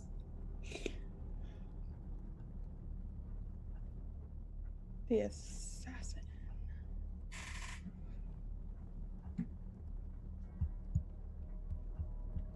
Huh.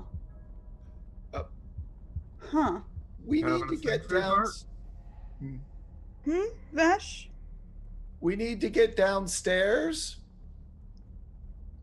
And as his hunches, he slowly turns to look up at you. Downstairs.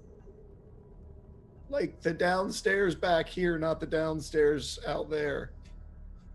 And he blinks at you a couple of times. And then just points down the corridor into the darkness. Thank you. You've been Thanks. very helpful. And scary. He returns to staring at his books. I need a cookie. Yeah, I was gonna say, Yeah, is yeah, Vesh yeah. produced a cookie, like a nervous eating cookie?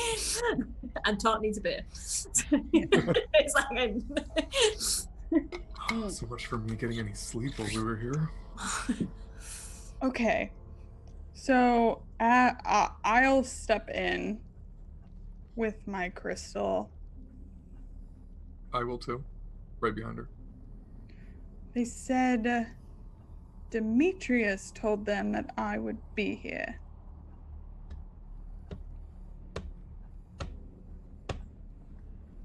Sketchy. Does anyone else No. hear that thumping? Yes. Okay. Maybe if they thought they failed. Okay, you know what? I don't care. I want to see what's going on. Okay. Fuck it. Sure. Fuck it. Let's go. Mhm. Yep, Great. we're going. We're walking. Because I can't figure it out without more information. So we're going. Okay. I turn to Vesh because, hey, do you remember when you said you were like, I was like the scariest person you know? Yeah. Yeah, I'm fucking scared, Vesh. This isn't good. It's just a lot of books. You really need to work on the in between the lines thing, bud. Don't worry, we'll get you there. Come on. Do you think they have any books on giants? And he's sort of looking around side to side. Echo lets out a heavy half like sigh, half like kind of sob of anguish. As you do this, Vesh, you look up and you do see a book. A book that might catch your interest. The book that says Cyre on it. And there is a small emblem of a bell with a wreath and a crown over the It's written, Vire's written in giant. Mm-hmm. Is it within reach? Or does he have Yeah, to with open your reach, yeah. Okay, With your reach, yeah. Just checking. He reaches up. He's sort of like, you know, if people are walking ahead, Vesh probably, unless someone like, I don't know who's watching Vesh, but probably, yeah, we'll pull it out at least to, you know, probably not try to. He knows he can't walk and flip through a book at the same time. He knows his limitations, so he probably just grabs it and thinking that at some point things are going to get confusing, and he'll just sit down and read for a little bit. Everything is dark around you. You've walked in a little bit, apart from your crystal that is currently glowing over the pages. The front of the book is the same emblem on the front. This looks like a collection of things. It's not all written in Giant, but there's some of it is. Can you read Giant? You can. This, as you open the first few pages, this looks to be a diary that has been saved. A diary of a soldier called Carnan Way, who was on the front line at Cyre during the last war. I'll let you. Can you put the name in the chat just so I can get it later? You don't have to do it right this second. And it reads fairly normally. It seems like just a standard diary. Talks about what food they ate that day, the people they've met. As you skip through some of the pages, he speaks of him and his comrades, some other giants, ones that could manipulate lightning, fire, stone. They also talk of mixing with elves, humans, orcs on the front line. You can see he's written, the war is rumored to be coming to an end. It's got to be over soon. These are like snippets from a diary that a historian has recorded. And later it says, but a mist has appeared. A thick, dense fog. And then at later dates, he describes him and with some others of his own kind, mixing with the Warforged to march. And they say how today they're going to march towards the mist. We need to see what it is. It's strange. It's like a fog that would settle on the ocean on an early morning. But we're nowhere near the sea. And then there's a few days of the travel. Again, what he ate, what they spoke about, nothing much. And then there's a few blank pages with the history of the last war. And it skips back to a last diary entry. It came, it turned, and it destroyed. They did it. Those that wander the quiet realm, the one most of us rarely have the chance to visit. A manipulator. I thought I saw him. I thought I saw him and his kind before the war, before the fog, the mist, whatever it is, hit.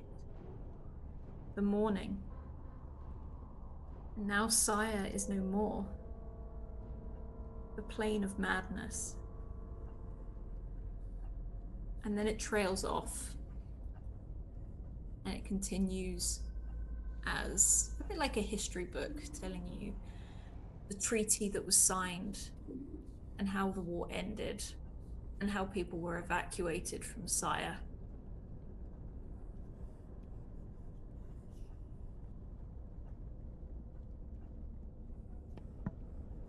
While Vesh is chewing on that, literally and figuratively, I say, as we're going down the hall, just the wise thing to do would be to leave Talon to his fate.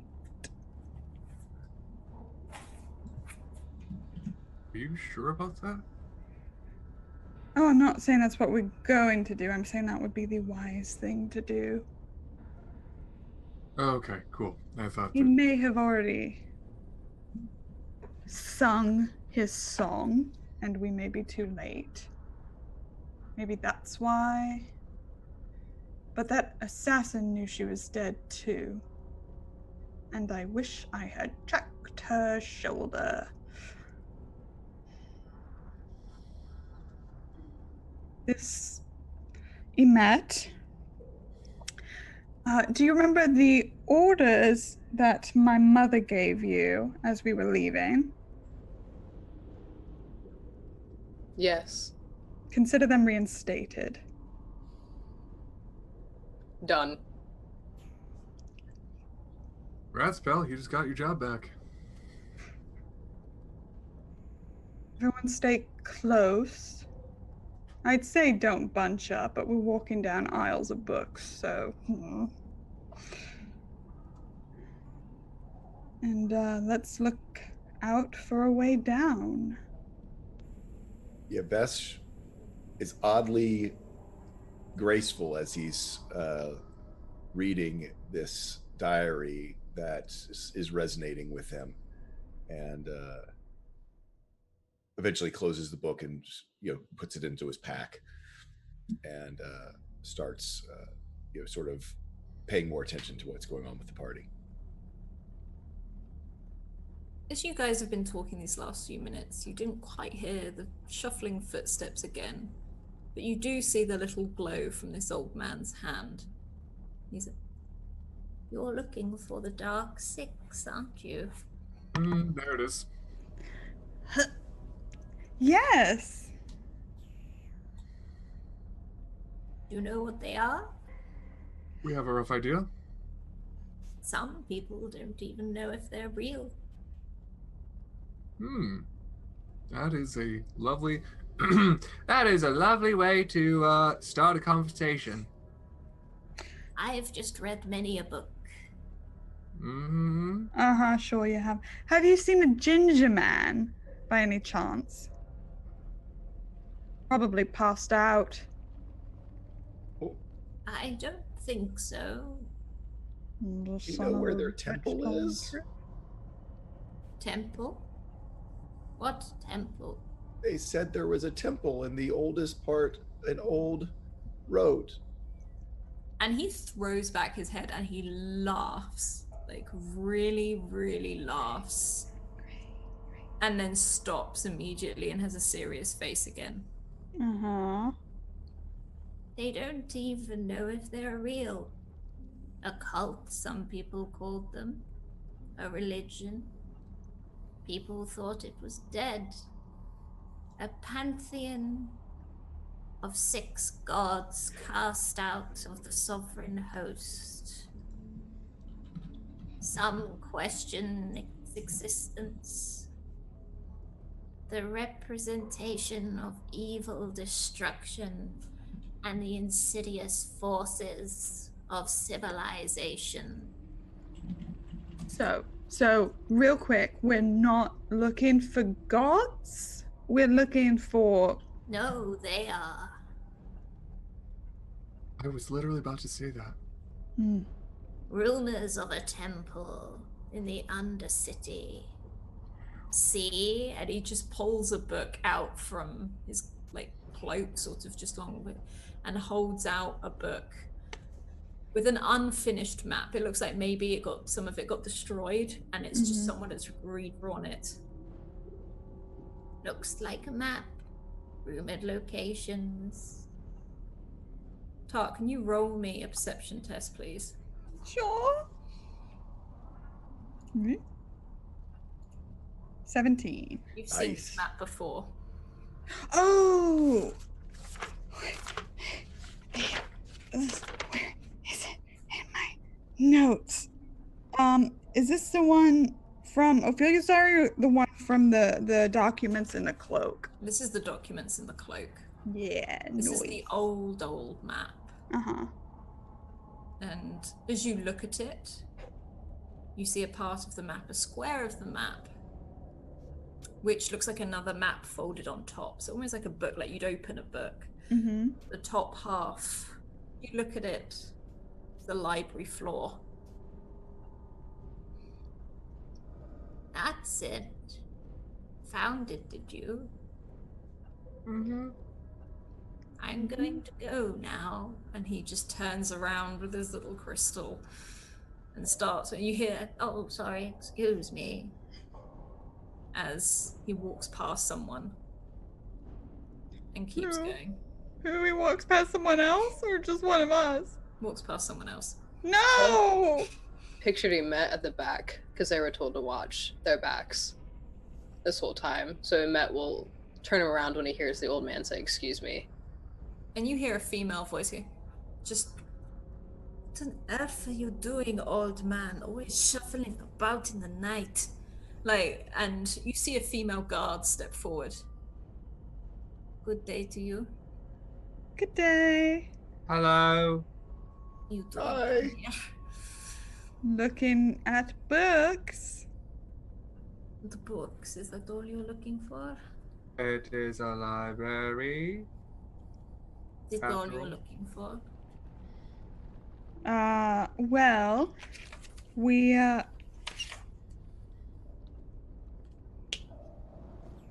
think we got all we need, so I'm not sure what to do. And she looks at you and says, you're looking for Talon. Yeah, we are. Oh.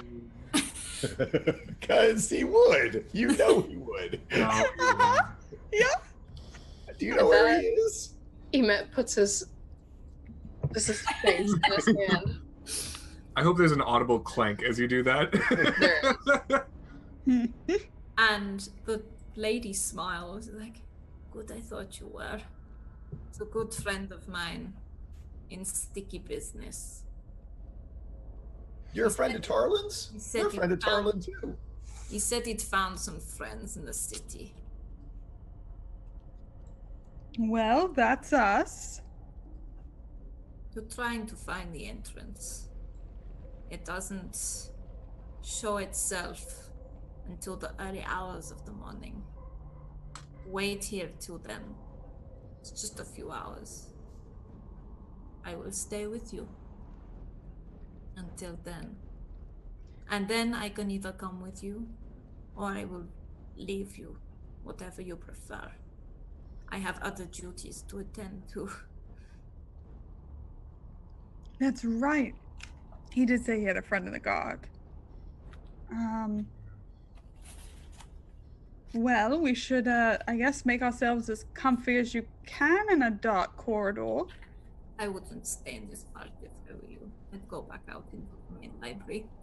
They've started to usher them out. Great. Sure. Okay. Mm-hmm. Gonna do that. And your name was again, sorry? Aryan. Captain Aryan.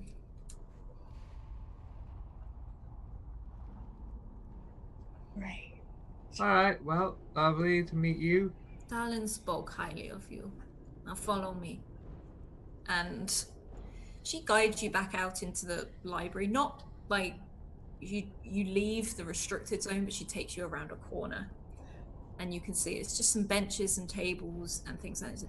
You stay here. And you wait until that window glows. And she sort of points up at the window just behind you. Bring Talon back for me, please. He did not know what he was doing. No. That was painfully obvious, yeah. He's a sweet boy. Stupid, but he's sweet. All right. And she literally goes and stands watch where you are. And you guys wait. Is there anything you would like to talk about?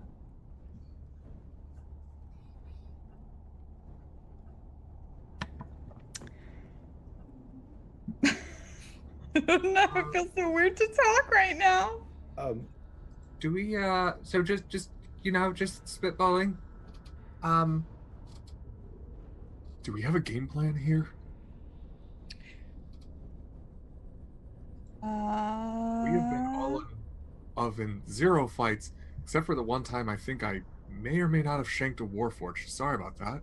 And then something about bats? I don't know. I don't think we haven't really we have no frame of reference of what each other's capable of. I think the plan is to get any information, get Talon, live to tell the tale. I mean, that works for me. But if anybody has any fun aces up their sleeves, I think that now is the time where we say, hey, don't stand completely next to me. Or, hey, if you hear the word, insert it here, close your eyes or shut your mouth or something. Tart's been slowly playing with prestidigitation in her hand to make just like little flames. But the more she keeps playing with it, the larger it grows until it starts to turn into a ball in her hand. A big ball. That looks like a fine how do you do. Yes. I'd say if things get terrible, might be a way to incapacitate anyone we don't like. Huh. But it's rather large. That is incapacitate's a really good word for that kind of mojo you got there, Tar. So at the mention of hidden things up sleeves, Emmett kind of like cocks her head for a moment. Goes, I'll be back. And gets up, and he's going to go to the edges of the room and see if he can find any sort of like evidence of any sort of like rodent or rat or mice infestation anywhere. There are some mice or evidence that maybe mice were there, but you can't see any specifically. Okay. This is an old building. They will creep in. Emet will search, and if he's able to find any sort of like a home nest, then they are going to start a ritual for talk to animals and see if they can't find out anything. You find a small mouse in this tiny little corner up at the edge underneath the window ledge. And you can see these two little paws and a little nose that come out as you approach, and it sort of disappears back in. So Emet starts digging through his pockets. He doesn't carry rations because it's ridiculous why waste the space. But he does have crumbs and little nuts and little dried fruits. And he places one in front of the rodent. Because it's like just above your eye level, like if you stood on your tiptoes, you could see it fully, but you just see these two little paws come out, take the fruit, and disappear again. And you can hear some munching. And then you see the nose, these two little paws, as this thing looks down at you. Emet looks up, and when Emet does a ritual, it doesn't really look like much because a lot of it is in his own head. But you do notice like the moss almost like ripples. And now that he's got a big beard of moss, it makes it more evident as everything like starts to shift and grow and shrink. Mushrooms or little flowers bloom or close. It's almost like it almost looks like time speeding up or slowing down into different glitzes until the 10 minutes pass. Would you say some of the flowers open? Like if you've got some buds there, so maybe they open a little bit and close again. And then after the 10 minutes pass, Emet will ask the mouse, let's say,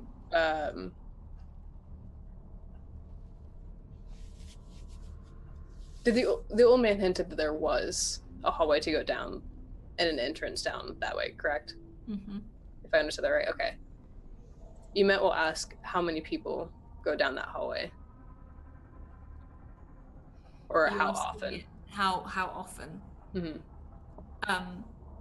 And it's you don't hear a voice in your head, but you see its little paws like flicks its little fingers, and then you see two come up as it looks at you and stretches two little fingers at you and then curls them back up again.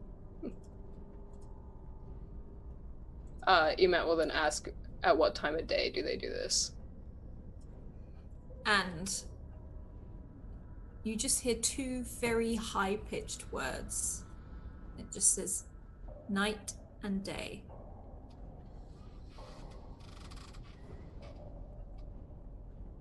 That's 1, 2. Okay. There's 5 questions, I believe, if I remember this right. Emet will ask what type of being they are. And this mouse will scurry out of the hole and walk down the wall and walk down by your feet and look over to Kaya and Tart and Vesh and the guard and just gesture with its nose. Emet will then ask if they ever gave off any sort of like scary feelings, or if these people ever make the mice want to hide. And the mouse sort of like shivers and covers its eyes and its ears and pulls it down and sort of retracts. And then Emet will say, when was the last time they saw these people come in? And points, it sort of like reaches up with its nose and maybe with its arm a little bit, and you can see a moon slowly coming up through the clouds.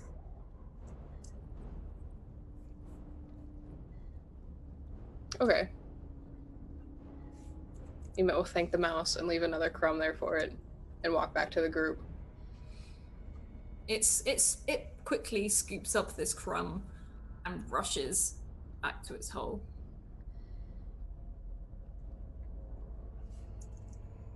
And sit down and let the group know that there are at least 2 people who come here regularly. They're human elven. They are terrifying. So they have some sort of power and strength. And if I interpreted this right, the last time they were here was either tonight or last night. Good to know.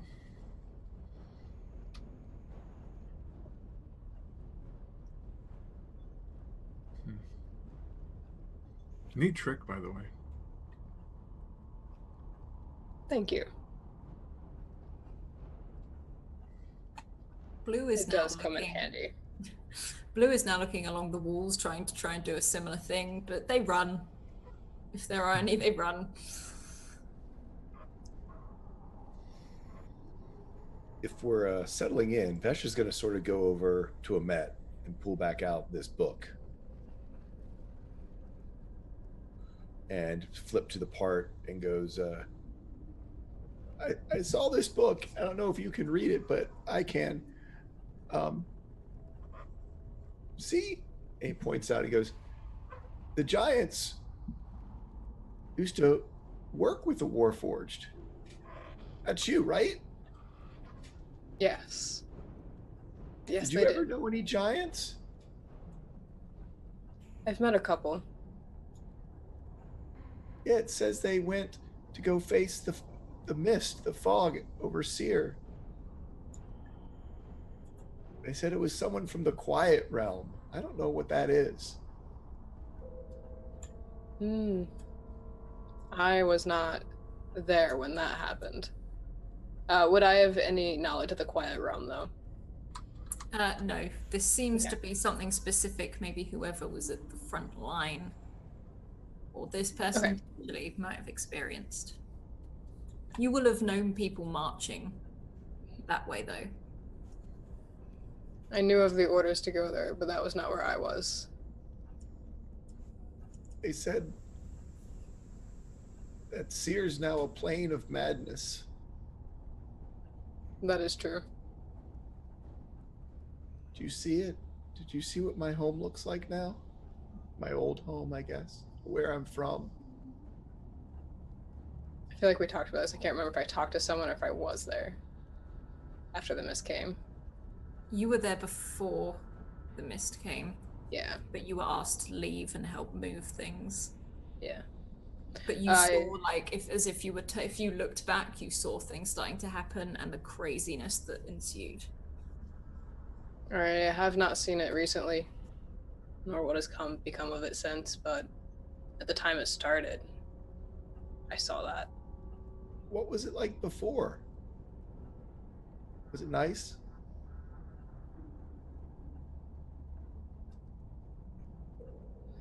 I'm sure it was for most. Oh, right. He kind of looks at you, having learned a little bit about you. Was it orderly? He's trying to come up with a word that he's heard you use. Understanding the attempt. Yuma gives the weird, probably not very settling smile again. Yes, it was very orderly. That's good then. That's good. Okay. Thanks, Amat. Anytime, Vesh.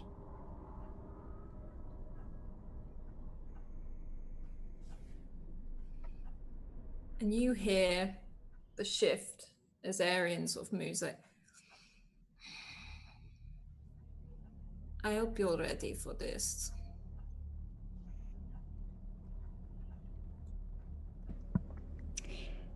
I think, Vesh, if it gets too bad, we need to run. Okay. We don't need to talk about running. Go back and forth a few rounds and discuss it as we all get shot or stabbed. We need to just do it. I understand. I've had to run before when I've broken things. When I was traveling, after the merchant left me, I sometimes messed things up and I couldn't pay for them. I didn't like to do it, but sometimes you just gotta get away. And eventually they'll stop chasing you. Yeah, multiply that by like about 5 there, bud. Well, there's a thing I can do. Mm-hmm. Run. It could keep people seeing us so we could get away. Yes. So I don't want you all to get scared or anything, okay? Because it's not the same. It's not the same.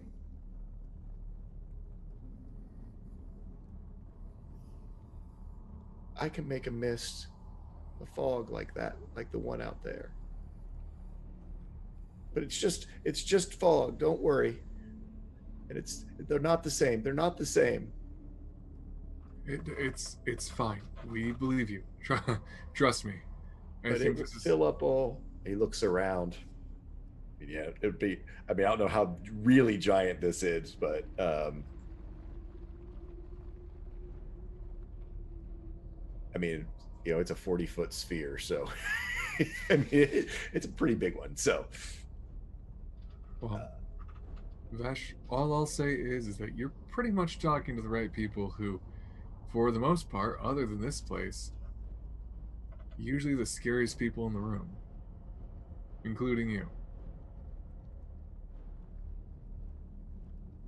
In a good way. Right.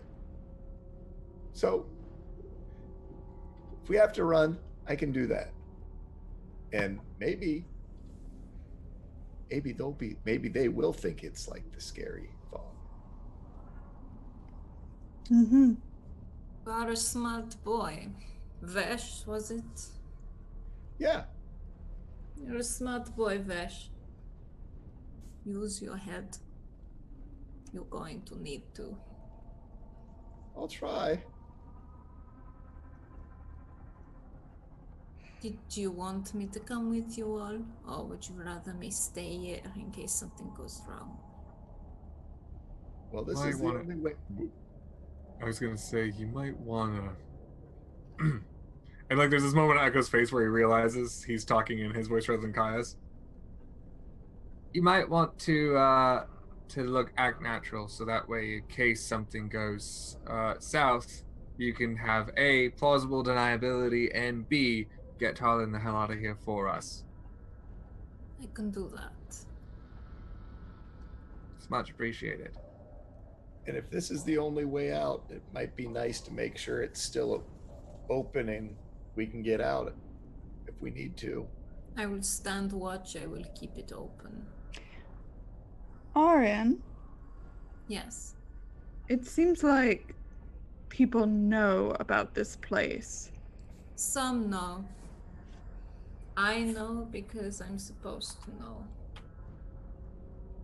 Why are you supposed to know? Because the king wants to know about it. And I know because Talon is my friend. And he's got himself into some shit. Why doesn't someone try to put a stop to it? Would you fight gods? Would you walk up with them and hit them with a stick? You must fight gods intelligently. You must find out. It's like a bear.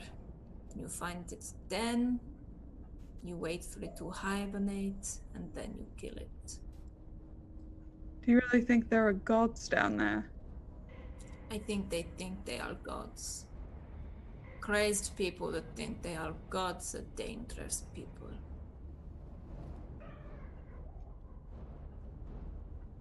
Well, now the question is, well, the question for myself is, am I, or Kaya, the type of person to hit a sleeping bear with a stick? Well, first time for everything. When you hit it, you kill it. Don't hit it and make it mad. Oh, we're certainly gonna try. If you come out alive and I'm not here, go to the castle and tell them my name, and you will be let in.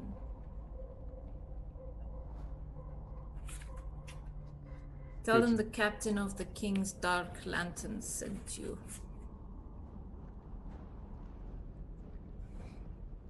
Do not give them your names. Ever. Oh. Well, that certainly sounds ominous. Bureaucracy, you know. And she turns and waits, and there's another sort of silence for about 10-20 minutes.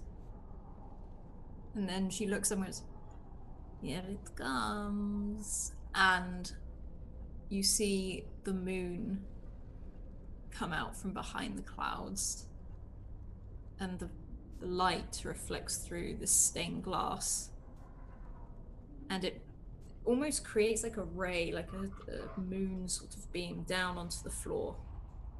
And this beautiful pattern on the floor, all these tiles start to move and click and disjoint.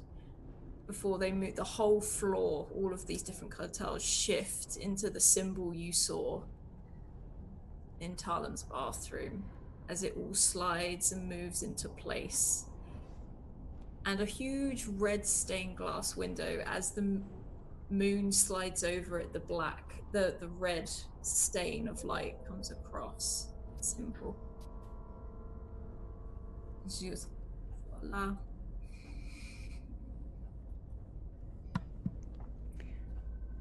Well, that's ominous. They don't is want that? to find it. That's the door?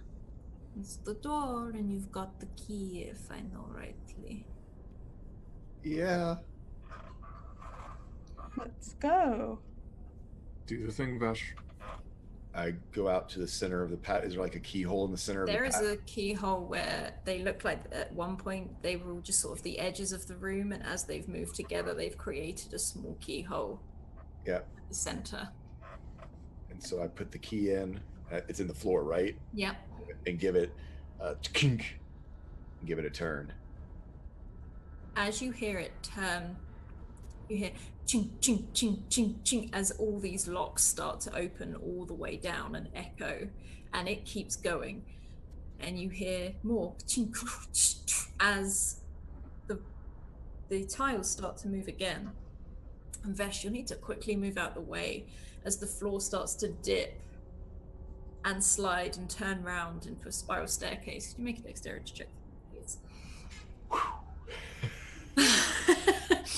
You sort of stumble, you don't fall, you don't roll, but you didn't expect the floor to give way. You sort of landed on the first 2 steps as it sort of turns and rotates down into the darkness. And Erin just looks at you and says, I'll wait here. You be quick and you be quiet.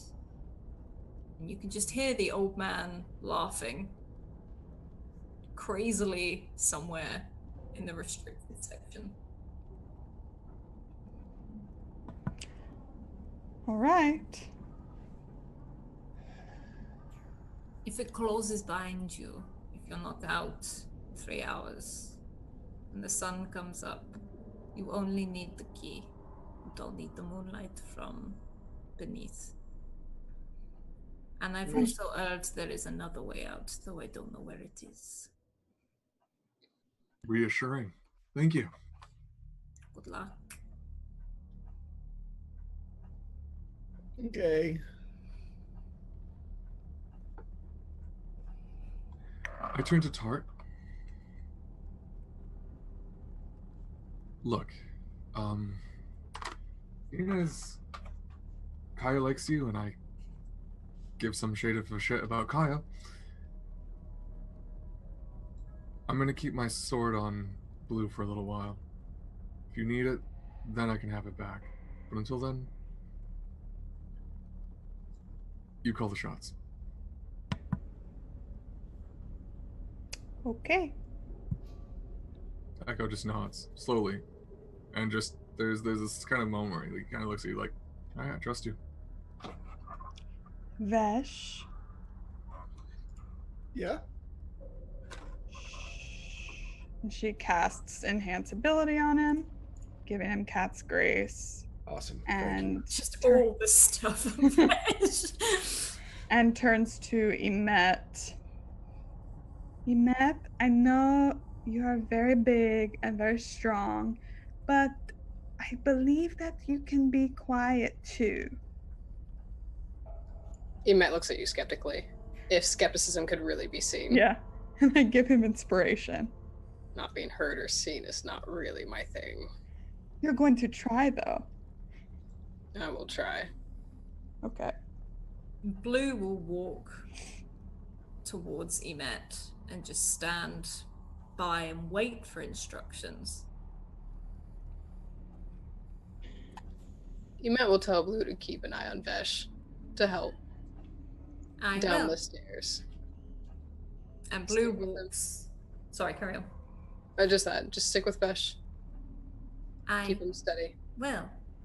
And not Vesh, Blue starts like bundling to where Vesh is and holds out his hand. Let's do this. I'm assuming we're gonna make stealth checks for going down the stairs. What about a marching order? I'll say, what is your marching order? I would ask Kaya to go first. Yeah. I think Vesh is probably right behind. Blue is holding on to Vesh, holding Vesh's hand if he lets him. Then I'll go. I will bring up the back. Cool. I will also tell Blue that if we end up running, if Vesh ends up running, Blue runs with Vesh. And he nods slowly. Again, you can hear the ache of the metal and everything as he nods. And you guys start to walk down. Down and down you go. The spiral staircase seems to go on forever. All the walls are decorated beautifully. They are decorated in almost mosaic style of the city of Rote. how it began, how it was built. And the lower you go, the darker the pieces of the mosaics get, until they're just greys and blacks of strange figures hunched over, walking in a line. Watching these figures approach a gate. Some are fighting. And as you get lower and lower, it's almost starting to get too dark to see. Do any of you have your crystals lit? Vesh would, because otherwise he's in the dark and he's on stairs. Okay, so you do, and it gives off a very soft glow. It's not like it's a blaring light out. It's almost like you're holding a tiny glow stick. So it gives a tiny bit of image, and you can see now in the mosaics are these very grey, white faces with black hoods. And the symbol again painted on over the mosaics. Same one you saw earlier. You get deeper and deeper. It gets colder and colder. You've been walking for half an hour. Still going down. Until you hear a sound. This is like a chanting. Real, low chanting. Many voices in unison.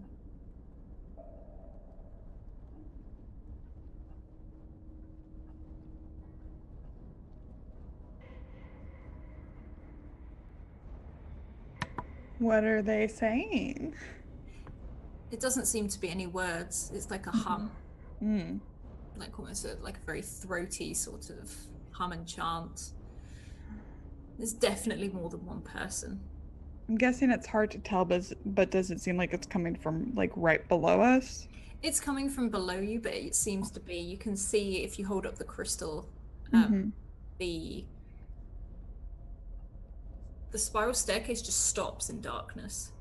It looks like it's broken.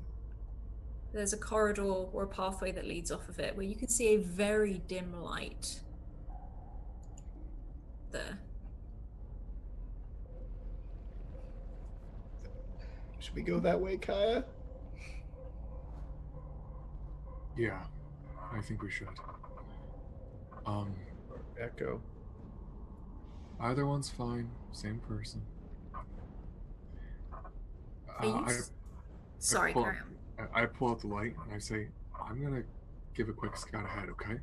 You see me wave this at the end of this corridor, that means it's safe to clear, okay? Okay. And in Vesh's mind, to Echo says, glad you're here. Yeah, I'd rather be asleep, but I made you a promise, bub. As you crowd at the end, you watch Echo, Kaya, start to make their way along this corridor of stone.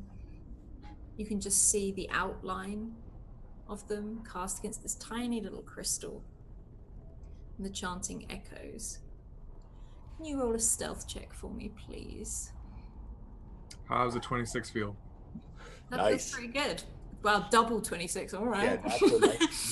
Yeah, and you can sneak up and around the corner, and on a 26, you see another much shorter corridor, and then a doorway. No door on the doorway, just like an outpost sort of opening.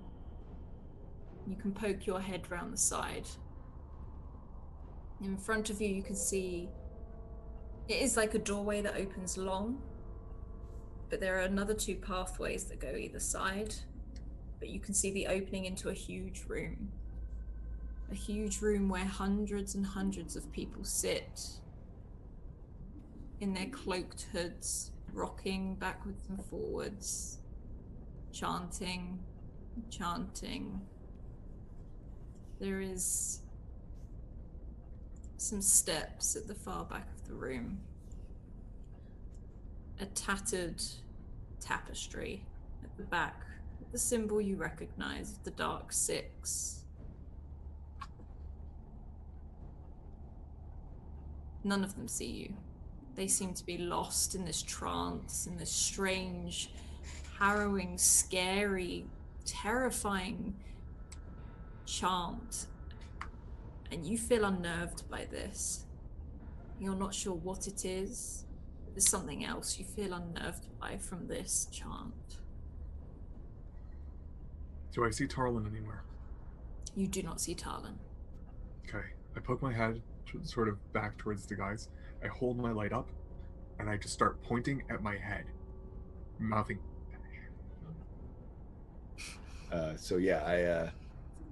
What is it? There are hundreds of these fuckers. They're in some kind of trance. I don't know if they will see us. I don't really see Tarlin. Confession, Kaya's eyesight's not that good for an elf, and I don't know why. But we are getting into some serious shit.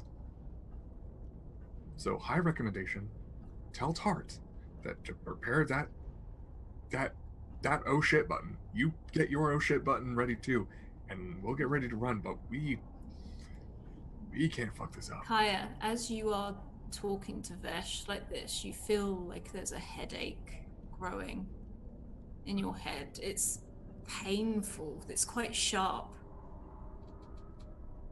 And the rest of you will see Kaya, I'm assuming, putting your hands to your head, and this starts to hurt. Like, this feels like your head is about to explode. Like, you start to lose your vision. You feel sick. You can't. It's like it's come out of nowhere, and it is a shooting pain, but for some reason it then seems to start flowing up and down your body, and you can't feel your legs anymore. They feel like they buckle underneath you. I clasp my feet. Do I have to roll like Constitution saves or something to like keep from screaming? Yes, I think that would be advisable. Does Vesh feel it? Vesh, you will feel a tingle. You will not feel the pain, but you can feel he's going through something. And if you're sort of internally screaming, Kaya, you're almost deafening Vesh with this. Because on a 18, you keep your mouth closed, but the sound echoes through your mind. Of this. I imagine it sounds like both of us screaming at once. Yes. You'll hear a female scream, but you will also hear a male scream. So I turn to Tart. Is Tart okay? Tart is fine. Something's happening to Echo and to Kaya up there. Tell them to get back. It's in their head. And I try to just, try almost like a mental slap in the face of, get back here, come back now, come back to us, Kaya. Echo, bring her here. Can you roll me a strength, please, just to see how much strength you have in your body right now, Kaya? Nice. So, like, adrenaline. Adrenaline. Adrenaline run. What do you do? Picking yourself up. Vesh would hear like the shimmering echo of Echo's voice. Must get her back, and he slowly kind of drags herself along the wall. Would you drop the crystal? Yes. Okay. It's not like round the corner or anything. It's literally you've dropped it in the corridor. You're coming back towards the guys on. And this is now like a thumping pain in your head. You can't see anymore, like a migraine. So it sort of blurs your vision.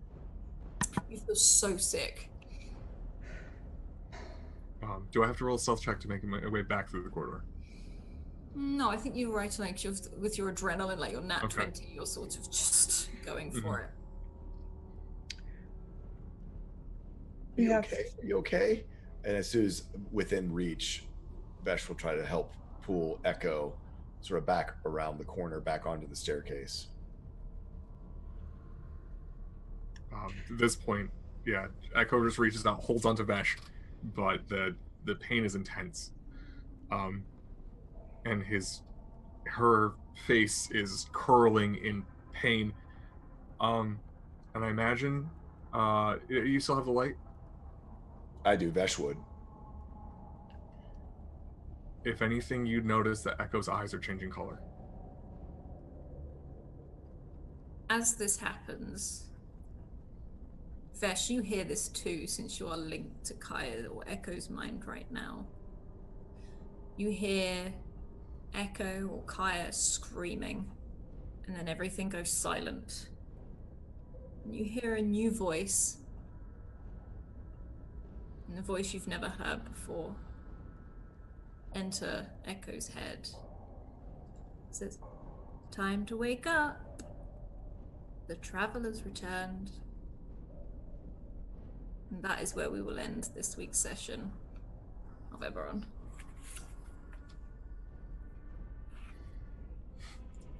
Everyone okay? Yay! I can see Lauren furiously taking notes. So it's like, I will. That thing, typing away. Right, we'll hop round you guys, say your favourite bit of the session, who you are, where we can find you, all that jazz. So we'll go reverse order this time, so let's hop over to Lauren, or Tart as we know her, or Ophelia, whatever we're going to do right now. Whatever, fine. I think my favorite part was the torture session, which is a weird thing to say. You had so much fun. I did have fun. I did. And we all worked together to torture that poor man. You can find me over on Twitter at ThatSaltyGinger. I play games around the internet with my friends. We might be doing something Halloween night over on Grimjack 21502 after the Dragonlance campaign that just started over there. We might be doing some monster prom in costume. The Project Athena people, maybe some of the Project Kronos people. So maybe that'll be over there. I don't know. Check Twitter. And then let's see. Then Saturdays I'm on the Greyhawk channel at 7 Eastern for some D&D 5e. And then of course we just had our season premiere on yesterday. I can't believe it was just yesterday. That's crazy. But that's on it's Project Athena. It's Pulp Cthulhu. We had a bunch of jailbreaks. I rolled a 1 on the strength check. Dumb stat for life. It was awesome. And yeah, that's Pulp Cthulhu. That's at 7 p.m. Eastern every Sunday. We're on our final season. But we have lots of fun stuff. Like we have like a whole thing dedicated to recap. So it's really easy to catch up if you just want to jump over there. And then I'll be back here on Mondays. That's me. Awesome, thank you. And now we're going to hop over to Kaya or Derek. Hi, I don't know who I am. So other than the walk-in identity crisis that is my character, hi, I'm Derek, or as you might find me on the Twitterverse, Archmage Derek. You can find me at archmage_Derek, or over on themagecollege.wordpress.com, where myself, my awesome wife Kana, and our friend Tahina create 5e subclasses, feats, spells, all that awesome content. We just posted something on DM's Guild yesterday, Character Folio Anya, the full art edition, so go check that out. It's got amazing art in it. We all work so hard on it. We love it if you check it out. And you can catch me tomorrow on the Scattered Ashes 7th Sea game here on Scraticus Academy at 6 p.m. Eastern. Did I say that already? I don't know. There's a lot going on in my head. But yeah. My favorite part, okay, this is something I have to say, this is my favorite part. Over on the other show, we always like do like this DM tips joke. The way that Alice did Speak with Animals was amazing. Like, DMs, take note of that. That is an amazing way to do Speak with Animals. The torture scene, also that was really funny. That was like the most collaborative we've been yet. I mean, like the weirdest way, but the burning. Tart or Lauren, right? When you did that, I was just like, oh, that's so mean. He's gonna hate that. That was a brilliant use of heat metal, so props there. Yeah, so thanks so much for having me, and is it Monday yet? Awesome, thank you. And we're gonna hop over to Emmett or Ashley. Hey all, you can find me at Fingersup89 pretty much anywhere. Twitter, Twitch, all of it. I don't know, team building torture scene was nice, but also talking to little mice and finally getting to use a ritual spell, which I've never got the chance to do before, was pretty awesome too. So those are probably my 2 favorites. Oh yeah, but the next time you can see me will be here, but I'll also be in I think 2 weeks from now, or maybe 3 weeks from now. I'll be on the season finale of The Notion, which is an Invisible Sun campaign on the Monty Cook channel. Awesome. Awesome stuff. And last but absolutely not least, Vesh or Tool School. Oh, I had a blast, of course. Vesh is always near and dear to my heart to be able to play. And I've got to say that, yeah, I'm with team building torture. But because you have to understand, I am the guy in the chair watching my friends, because I'm an engineer with power tools, that I get like, I fear for them, I fear for everyone around them, I fear for my life. And it makes me so uncomfortable when I watch people like, so just the idea of Vesh being so clumsy and inept that you're just like, he's going to kill us all. What? We're all going to die right now is kind of how, I mean, what scares the hell out of me? That right there. That or your husband, Alice, near fork machines. Just saying. Yeah.